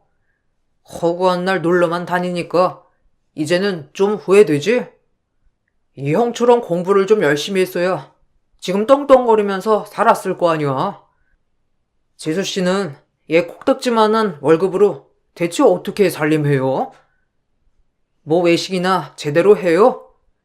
아유, 난 재수 씨랑 결혼한다고 했을 때 얼마나 속으로 걱정을 했는지. 아니에요. 남편 월급 적지 않아요. 그리고 남편 정도면 근무 여건도 좋고 매해마다 월급도 올려주고 있는데 더 좋죠. 주변에서는 남편 회사 정도면 여기 지역에서는 굉장히 좋다고 난리예요. 출퇴근 시간도 좋고 야근도 많지 않으니까 저로서는 더 좋죠.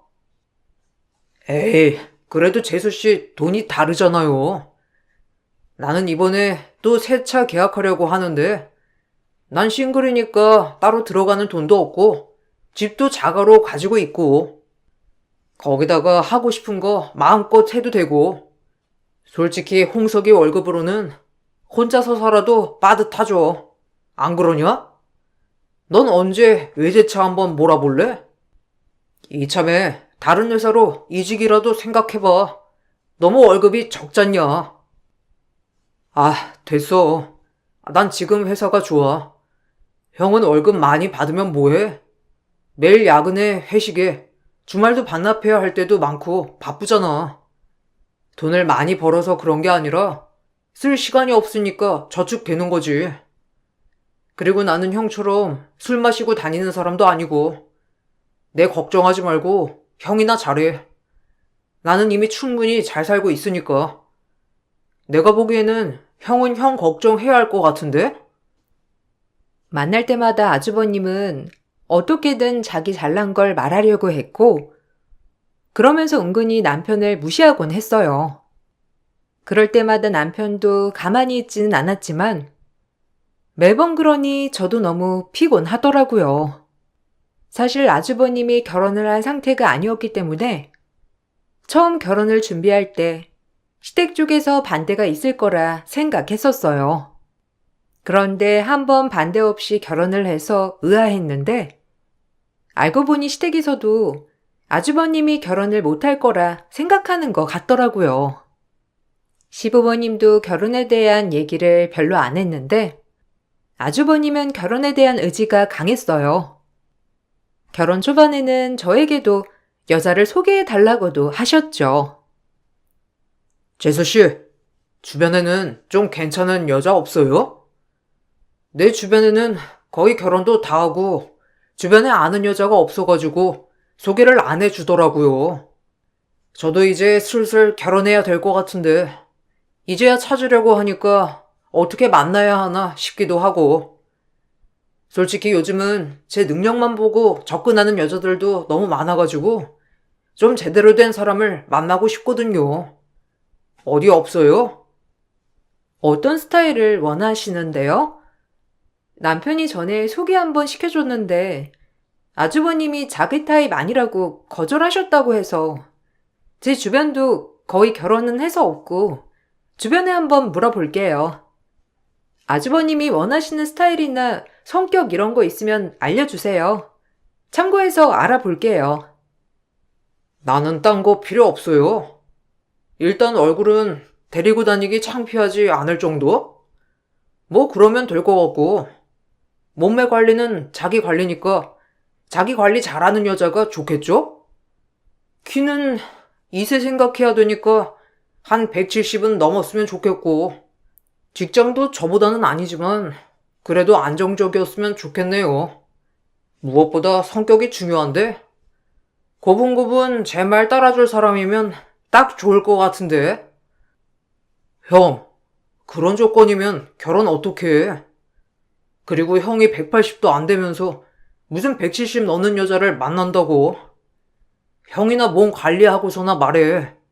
내가 말했지? 형은 죽어도 결혼 못할 거라고. 애초에 마인드 자체가 저렇게 글러먹었는데 어떻게 결혼을 해?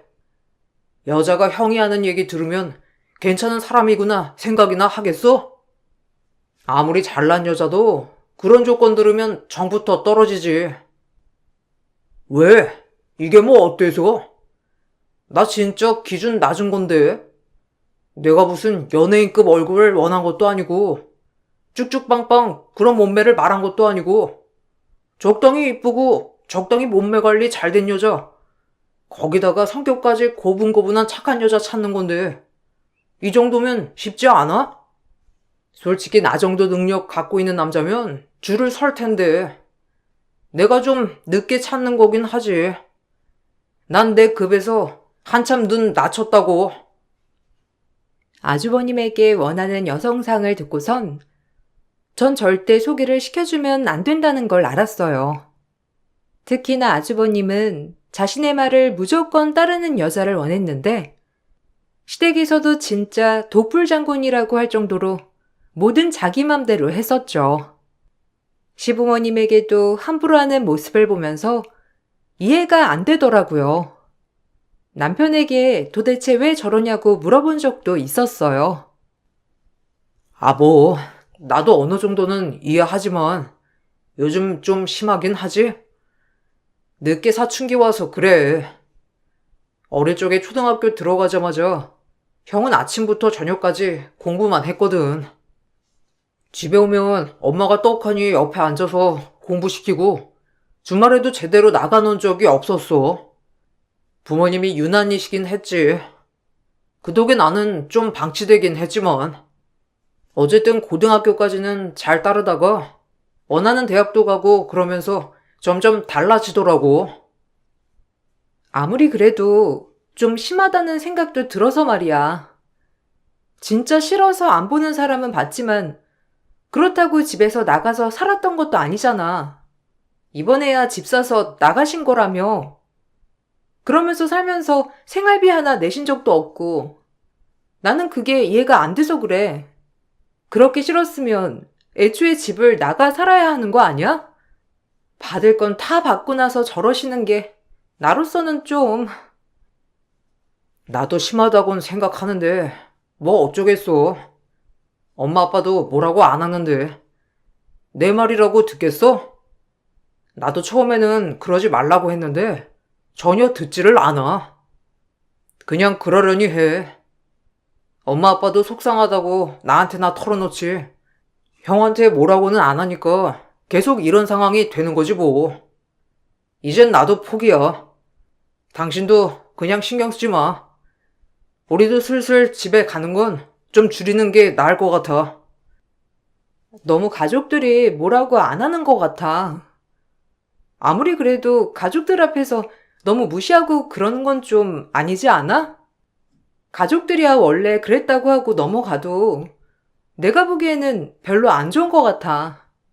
거기다가 점점 아주버님 하는 행동도 심해지시는 것 같고. 나도 처음에는 과하다고 생각했는데 어쩌겠어. 다 엄마랑 아빠가 자초한 거야. 이제 와서 나한테 형이랑 얘기해봐라 이러면 뭐하냐고. 내가 아무리 얘기해도 동생 말을 듣겠어?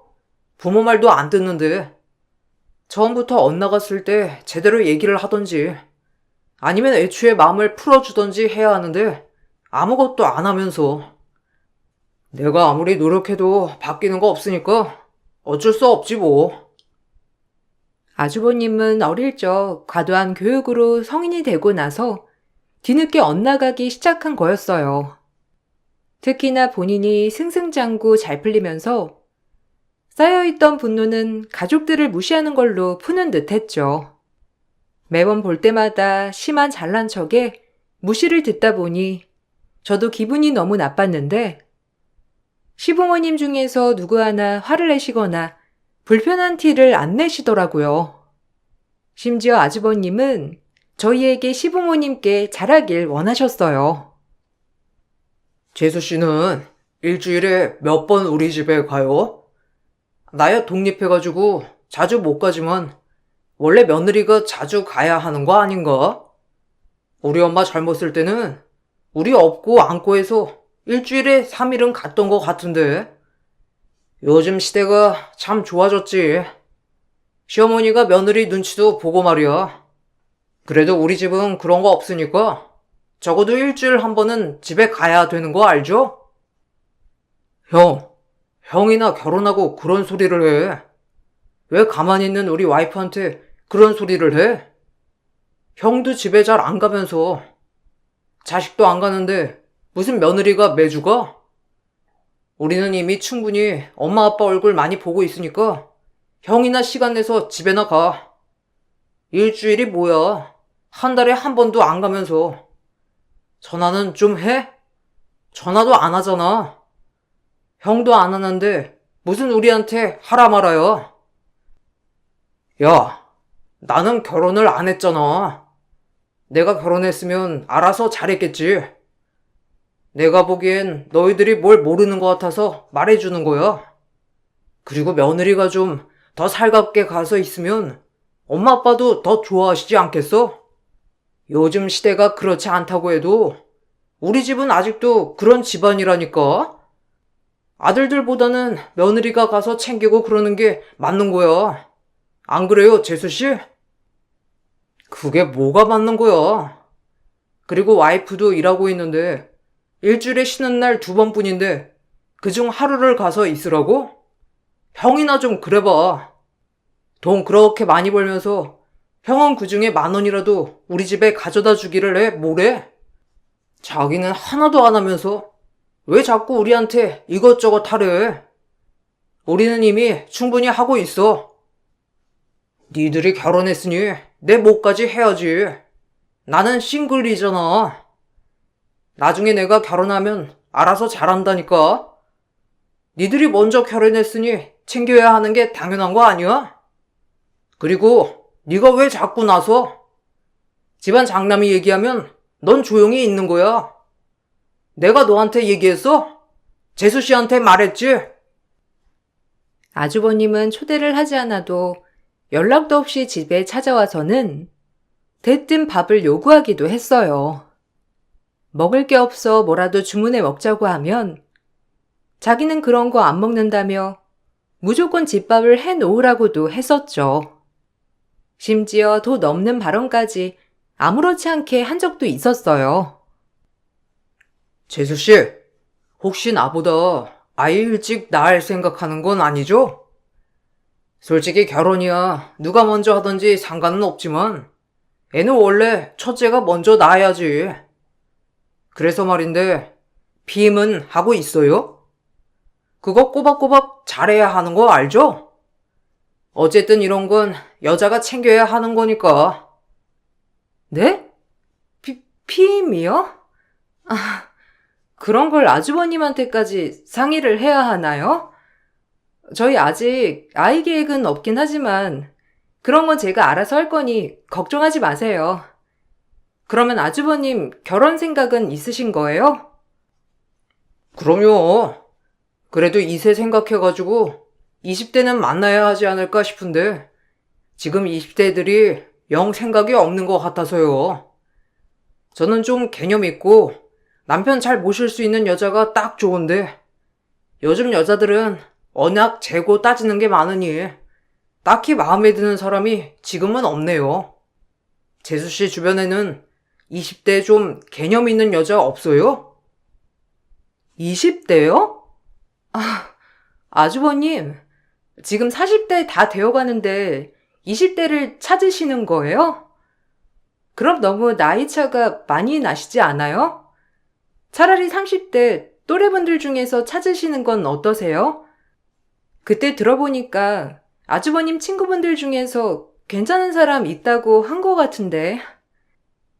30대요? 에이, 그러면 노산이에요. 저야 건강하지만 여자가 30대면 노산이죠 뭐. 결혼을 늦게 해도 제가 조급하지 않았던 게 전 저보다 훨씬 어린 여자도 만날 자신 있었거든요. 맘만 먹으면 지금도 얼마든지 만날 수 있는데 솔직히 제 마음에 차는 사람이 없네요. 그나저나 요즘 여자들은 결혼하면 다들 일 쉰다던데 재수 씨도 그래서 일 쉬고 있는 건 아니죠? 터무니없는 생각을 가지고 있었던 아주버님은 결국 저희가 결혼하고 10년이 지날 때까지 결혼은커녕 연애도 제대로 하지 못하더라고요. 결국 10년이 지나 40대가 되어서야 조급했는지 콧대가 그나마 조금 꺾였죠. 그런데 이렇게 되고 나니까 여자 쪽에서 아무도 아주버님을 만나고 싶어 하지 않는 것 같았어요. 주변에서 아무리 선자리를 마련해줘도 결국에는 여자 쪽에서 죄다 퇴짜를 놓더라고요. 재수 씨, 있잖아요. 한 몇 년 전인가? 재수 씨 잘 아는 사람 중에 미혼이었던 여자분 있었잖아요. 아, 왜? 그때 저랑 잘 맞을 것 같다고 했던 그분. 그분 혹시 지금 결혼했어요? 그때 한번 만나고 나서 결혼 생각 당장 없는 것 같아서 거절했던 것 같은데. 혹시 아직 싱글이면 다시 만날 수 있는가 해서요. 아니, 전에 전화번호로 연락해보니까 연락을 안 받더라고요. 아, 그분 결혼했죠. 벌써 거의 10년 됐는데. 왜요? 그때 아주버님이 거절하셨던 것 같은데 이미 결혼하시고 아이도 낳으셨어요. 연락처는 안 바뀌셨을 건데 아마 결혼하셔서 연락 안 받으셨나 보다. 그래요? 그렇구나. 그때 제가 거절을 했었어요?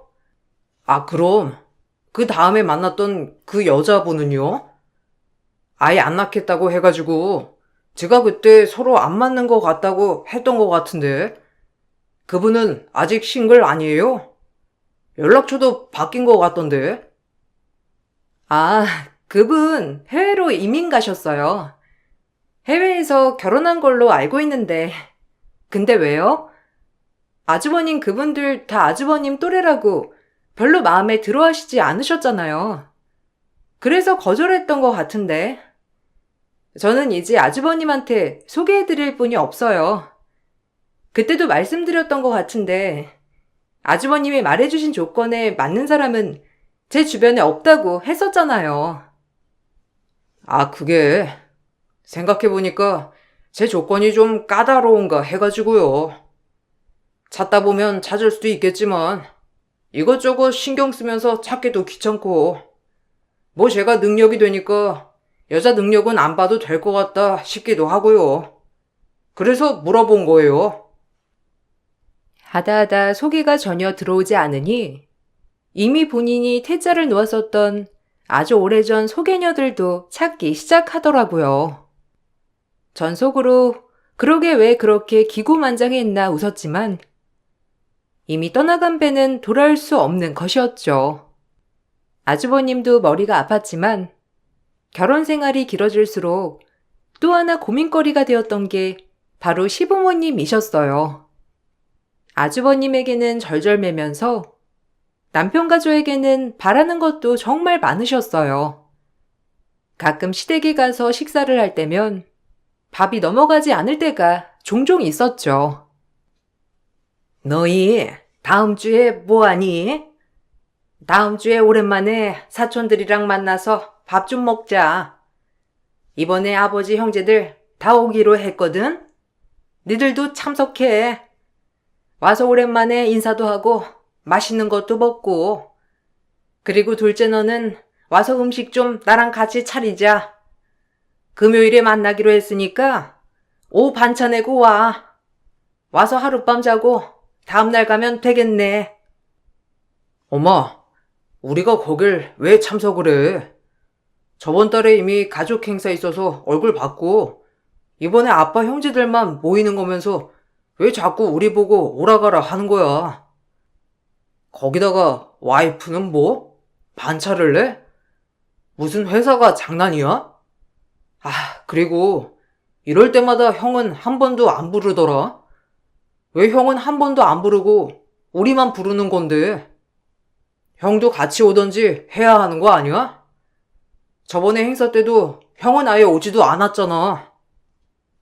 그건 네 형이 결혼 안 했으니까 그렇지. 너희들도 결혼했고 결혼은 안 한 애를 어떻게 부르니? 원래 며느리라는 자리가 이렇게 피곤한 거야. 누가 너 보고 반차 내고 오래? 다이야, 알았지? 반차 내고 다음 주에 좀 일찍 와서 음식하는 거 거들어라. 내가 장은 다 보고 올 테니까 너는 그냥 여기서 보조만 하면 돼. 힘들 거 하나 없어. 여기 오는 게 힘들다니까 왜 자꾸 그러는 거야? 엄마 아빠 진짜 너무한 거 아니야?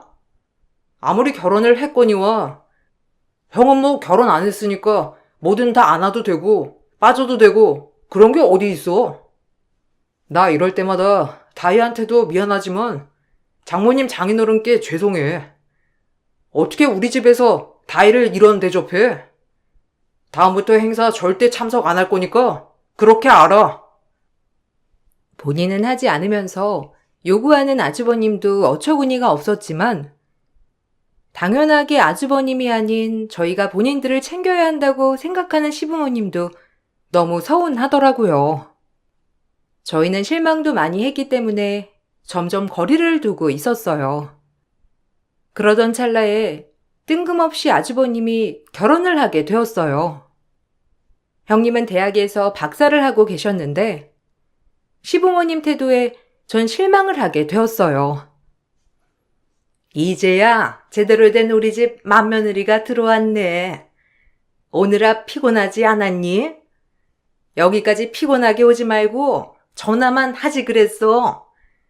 안 그래도 내가 전화해볼까 하다가 혹시라도 바쁘면 어쩌나 해서 전화를 못했어. 그래도 한 번은 인사를 와야죠. 아마 앞으로는 제가 바빠서 직접 오기는 어려울 것 같아요.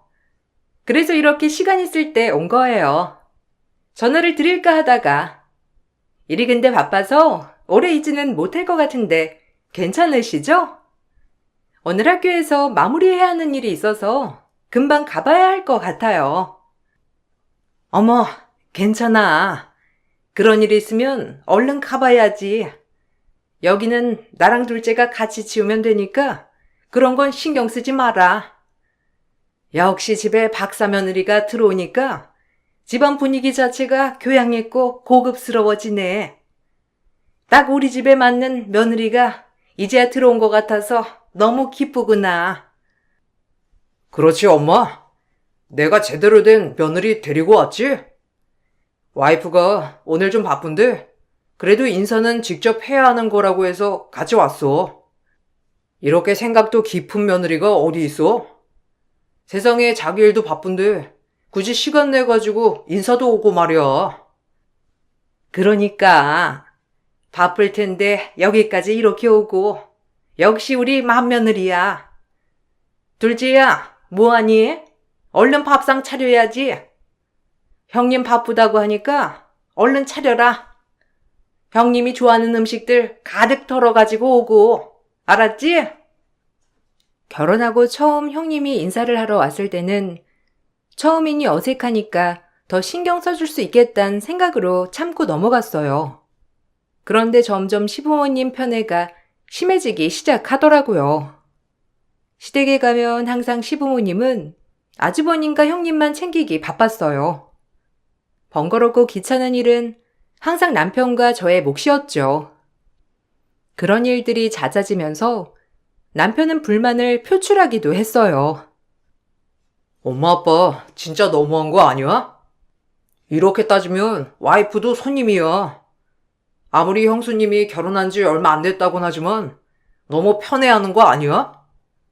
그리고 밥은 왜 나랑 와이프만 차리고 있는 건데? 다 같이 일어나서 하던지.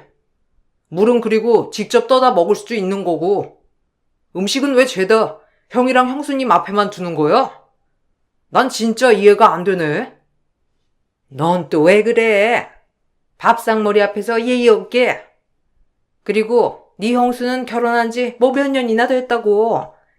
니들이 결혼한 지 오래됐으니까 좀 이해를 해줘야 하는 거 아니니?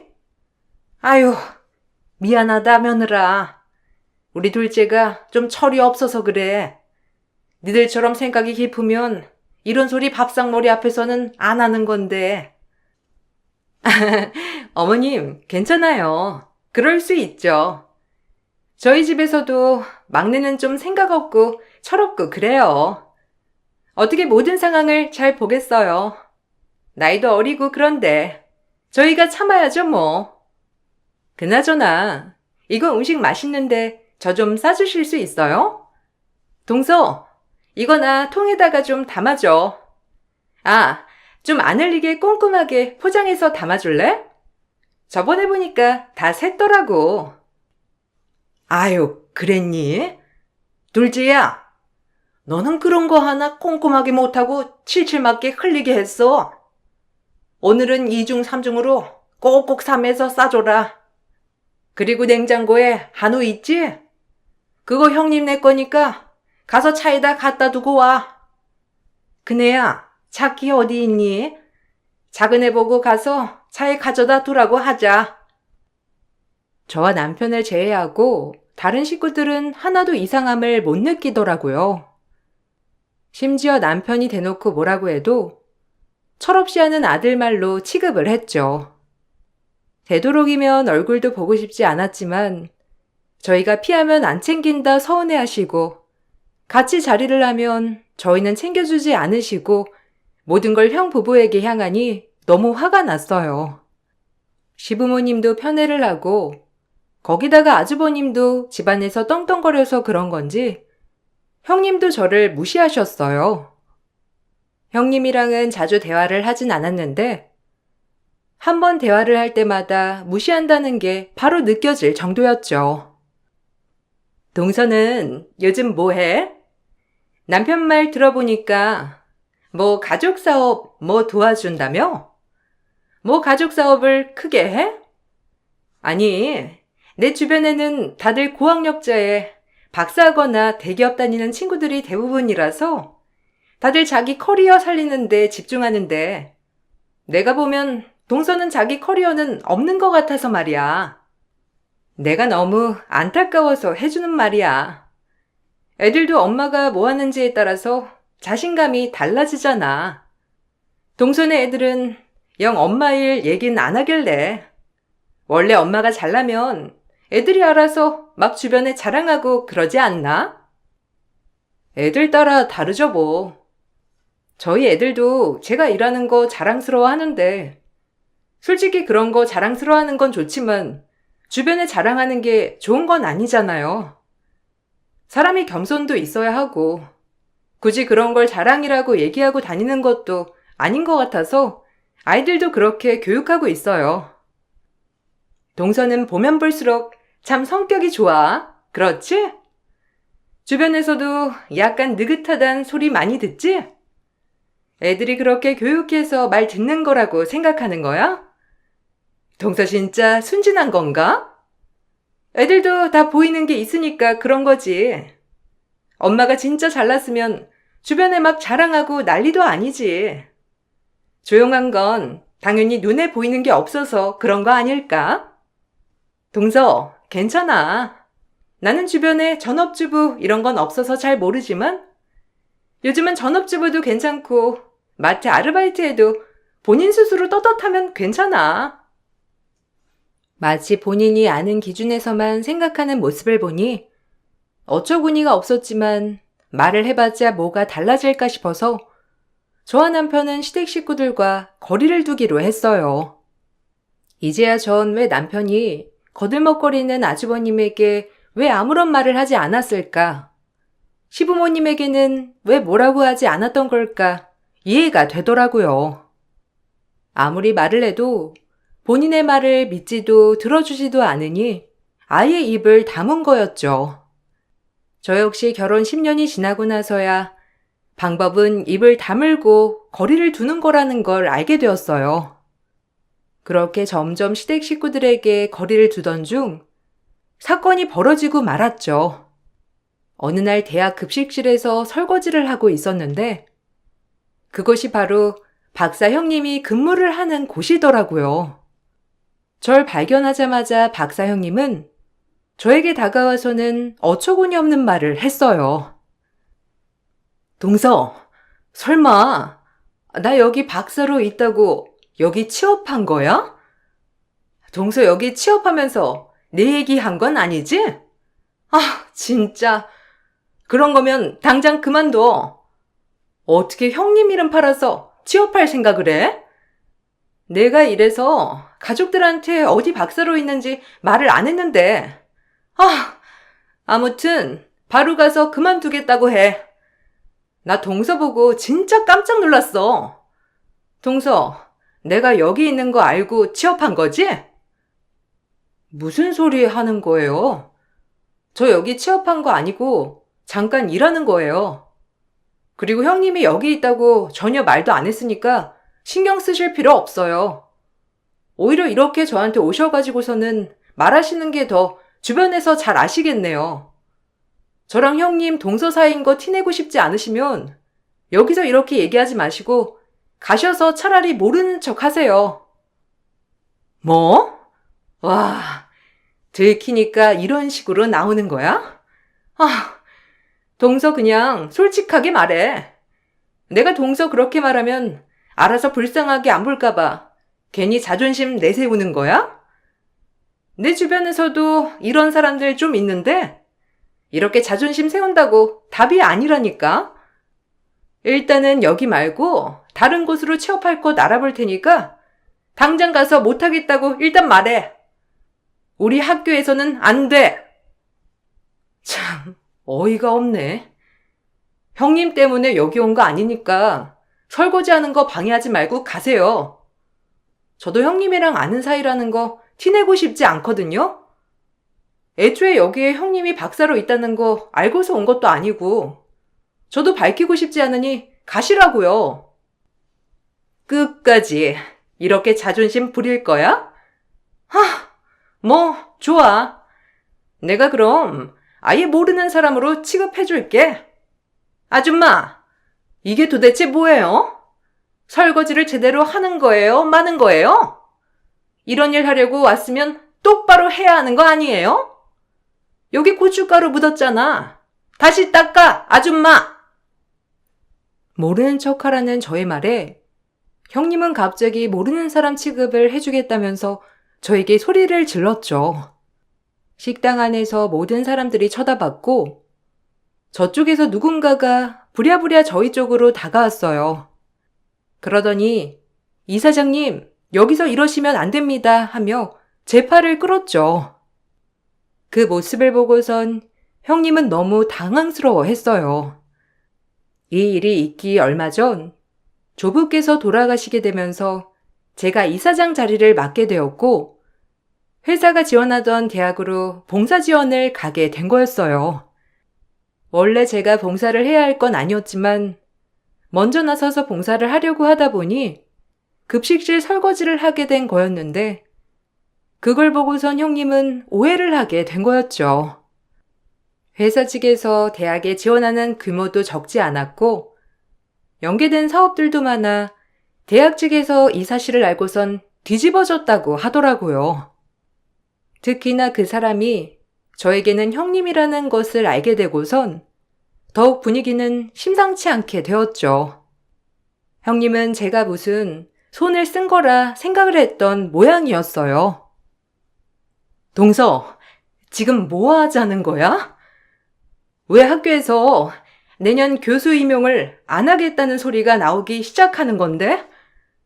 동서가 설마 학교에 그렇게 하라고 한 거야?